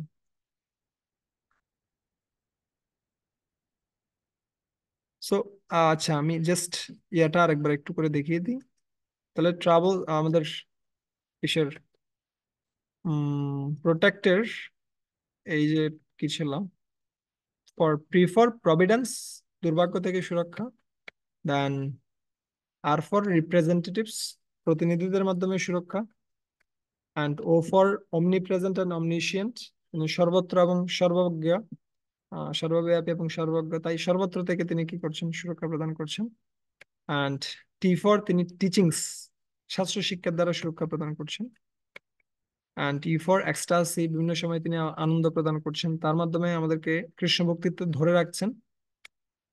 And C for clarity, আমাদের চিন্তা এবং লক্ষ্য সেগুলো কি হয়, স্বচ্ছ হয়, এর মাধ্যমে আমাদেরকে কি করছেন, সুরক্ষা প্রদান করছেন। এবং অবশেষে টি ফর ট্রাভেলস, বিভিন্ন রকম পরীক্ষা আমাদেরকে প্রদান করছেন, বিভিন্ন পরিস্থিতিতে আমাদেরকে ফেলছেন।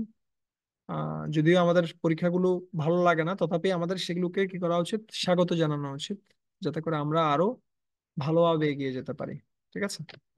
জয় নৃসিংহদেব ভগবান কি, জয় নৃসিংহ চৌদ্দশী মহোৎসব কি, জয় জগৎগুরু শিলা প্রভুপাদ কি জয়। কার কোনো প্রশ্ন রয়েছে, মন্তব্য রয়েছে? সুমন প্রভু, আপনি কিছু বলবেন?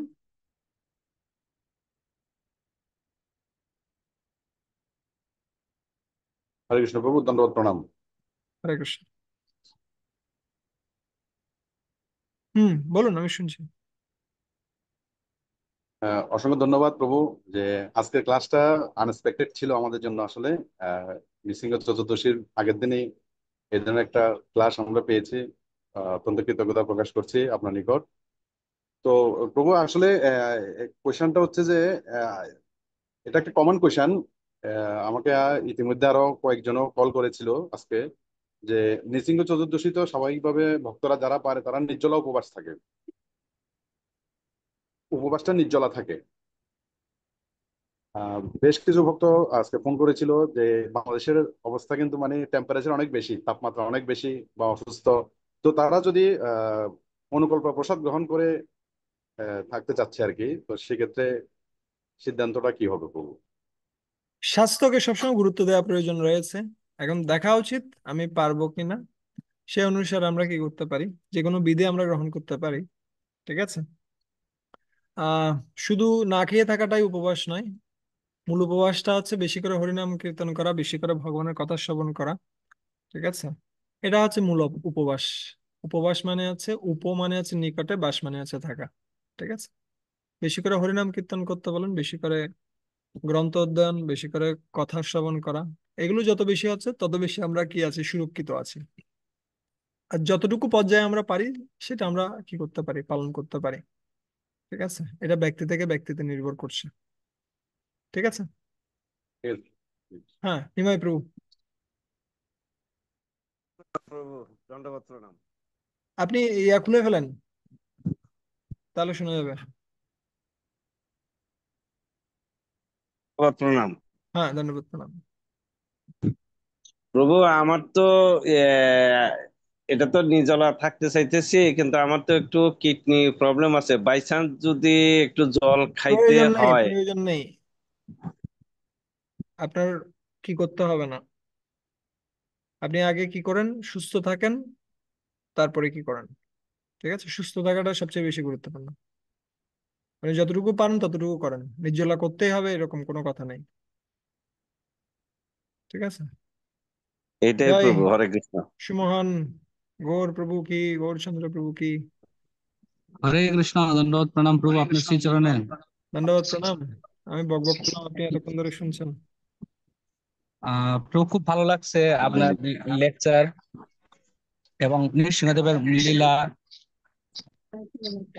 প্রভু, একটা বিষয় জানার ছিল, সেটা হচ্ছে ওই আমরা তো সাধারণত উপবাস সম্পর্কে জানি ওই 8 থেকে 80 বছর পর্যন্ত। এখন আমাদের বাড়িতে আমার এক ঠাকুমা আছে আর কি, ওনার বয়স 80-র উপরে। এখন উনি কি এটা কি মানে করতে পারবে, কিংবা করার প্রয়োজন, মানে উনি পারছে না, অক্ষম আর কি।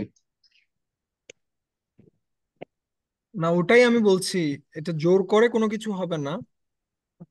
এটা যতটুকু পর্যায়ে পারা যায় সেটা আমরা আমি করতে চেষ্টা পারি। করি। ঠিক আছে। এটা হ্যাঁ। নির্জলা থাকতে পারলে নির্জলা ভালো, না পারলে সজলা ভালো, না পারলে সফলা ভালো, কিন্তু সুজলা, শস্য শ্যামলা যেন না হয়, এটা চেষ্টা করতে হবে আর কি। আচ্ছা প্রভু, এই যে 8 থেকে 80 একাদশীর এটা, এটা কি কোনো শাস্ত্রে দেওয়া আছে কিংবা এরকম কিছু? এটা আপনি ওই একাদশীর মাহাত্ম্য বইটাতে লেখা আছে, একাদশীর ক্ষেত্রে এটা লিখছে, তো এটাতে এরকম ও, লেখা আছে কিনা আমি জানি না। আর একাদশীর দিন উনি এখন একাদশীও থাকতে পারে না আর কি, তাহলে সেক্ষেত্রে কি ওনাকে ওইটা কি দেওয়া যায় এরকম? একাদশী না করলে তো কোনো সমস্যা আছে কি? ওনার আগে একাদশী করতো, কিন্তু এখন 100-র এটা উপরে আমি হয়ে গেছে তো অ্যাবসলিউট বাদ। ভাবে আনসার দিতে পারবো না। এটা এটা ও ব্যক্তি থেকে আচ্ছা। ব্যক্তি কেসে কি করবে ভিন্ন হবে। কোনো কি, আপনার ওখানে আশেপাশে যে সমস্ত ভক্তরা রয়েছে তাদেরকে জিজ্ঞেস করুন, ওনারা কি বলেন। ঠিক আছে। আর প্রভু, আপনি একটু ভগবান নৃসিংহদেবের কাছে আমাদের জন্য প্রার্থনা করবেন, আমরা যেন মানে হরিনাম ভালোভাবে করতে পারি প্রভু। তো আমার হরিনামও ঠিক নেই, আপনারাও আমার জন্য আশীর্বাদ করুন যেন আমিও হরিনাম করতে পারি। আমি একই রোগে ভুগছি, যদি আমি বড় বড় কথা বলছি এখানে। ঠিক আছে। হরে হ্যাঁ, কৃষ্ণ করুন প্রভু, প্রভু। ধন্যবাদ। হরে কৃষ্ণের প্রভু, দণ্ডাত প্রণাম। ইয়েস। তো আমার একটা প্রশ্ন ছিল। আপনার আওয়াজ সেটা খুব ছোট। হচ্ছে, এবার শোনা যাচ্ছে প্রভু? হ্যাঁ, বলেন। তো যারা সাধারণ লোক রয়েছে তারা তো সাধারণত নৃসিংহদেবের পূজা করে না। তো আপনি যদি শুনতে পাচ্ছেন জিজ্ঞাসা না করে কিছু? আমাদের, তো সাধারণ যারা আছে ওনারা তো নৃসিংহদেবের পূজা করে না, আমরা নৃসিংহদেব জগন্নাথ গুণিত ভগবানের পূজা করি। তো ওনারা জিজ্ঞাসা করলে একটু আমরা এখান নৃসিংহদেবের কেন থেকে পূজা করি। ও পাঠতলা শুনতে পেয়েছেন? পর্যন্ত এই ব্যায়ামটা যাইতেছে। আপনার ডিভাইস থাকলে খুলে ফেলেন, ডিভাইস গুলো ঝামেলা সৃষ্টি করে। শুনতে পাচ্ছেন? হ্যাঁ, বলেন। তো বলছি যে আমরা সাধারণ যেমন করি, ওনারা তো নৃসিংহদেবের পূজা করে না, শুধু হ্যাঁ, কৃষ্ণের পূজা করে। হ্যাঁ। সাধারণত লোকদের জিজ্ঞাসা করে যে আমরা কেন নৃসিংহদেবের পূজা করি বা আরাধনা করি, তখন হ্যাঁ। সেক্ষেত্রে আমাদের কিভাবে উত্তর দিলে ভালো হয়? আচ্ছা, আপনি এটা ব্যক্তিগত আমাকে প্রশ্ন করেন, ওই সময় আমি বলবো আপনাকে। আচ্ছা, ঠিক আছে প্রভু, ঠিক আছে। ঠিক আছে। হরে কৃষ্ণ। তাহলে আমরা এখানে রাখছি আপাতত। আপনাদেরকে ধন্যবাদ জানাচ্ছি আপনাদের সময় এখানে বিনিয়োগ করার জন্য। আমি প্রার্থনা করি যেন সকলে ভক্তিতে কি হন, সুরক্ষিত হন, খুব ভালোভাবে ভক্তি করতে পারেন, এগিয়ে যান ভক্তিতে। ঠিক আছে। হরে কৃষ্ণ, হরে কৃষ্ণ, কৃষ্ণ কৃষ্ণ, কৃষ্ণ হরে হরে, কৃষ্ণ হরে হরে, হরে হরে রাম, হরে রাম রাম, হরে রাম রাম রাম, রাম হরে রাম। হরে। জয় ভগবান নৃসিংহদেব কি জয়, শিল জয়। প্রভুপাদ জয়।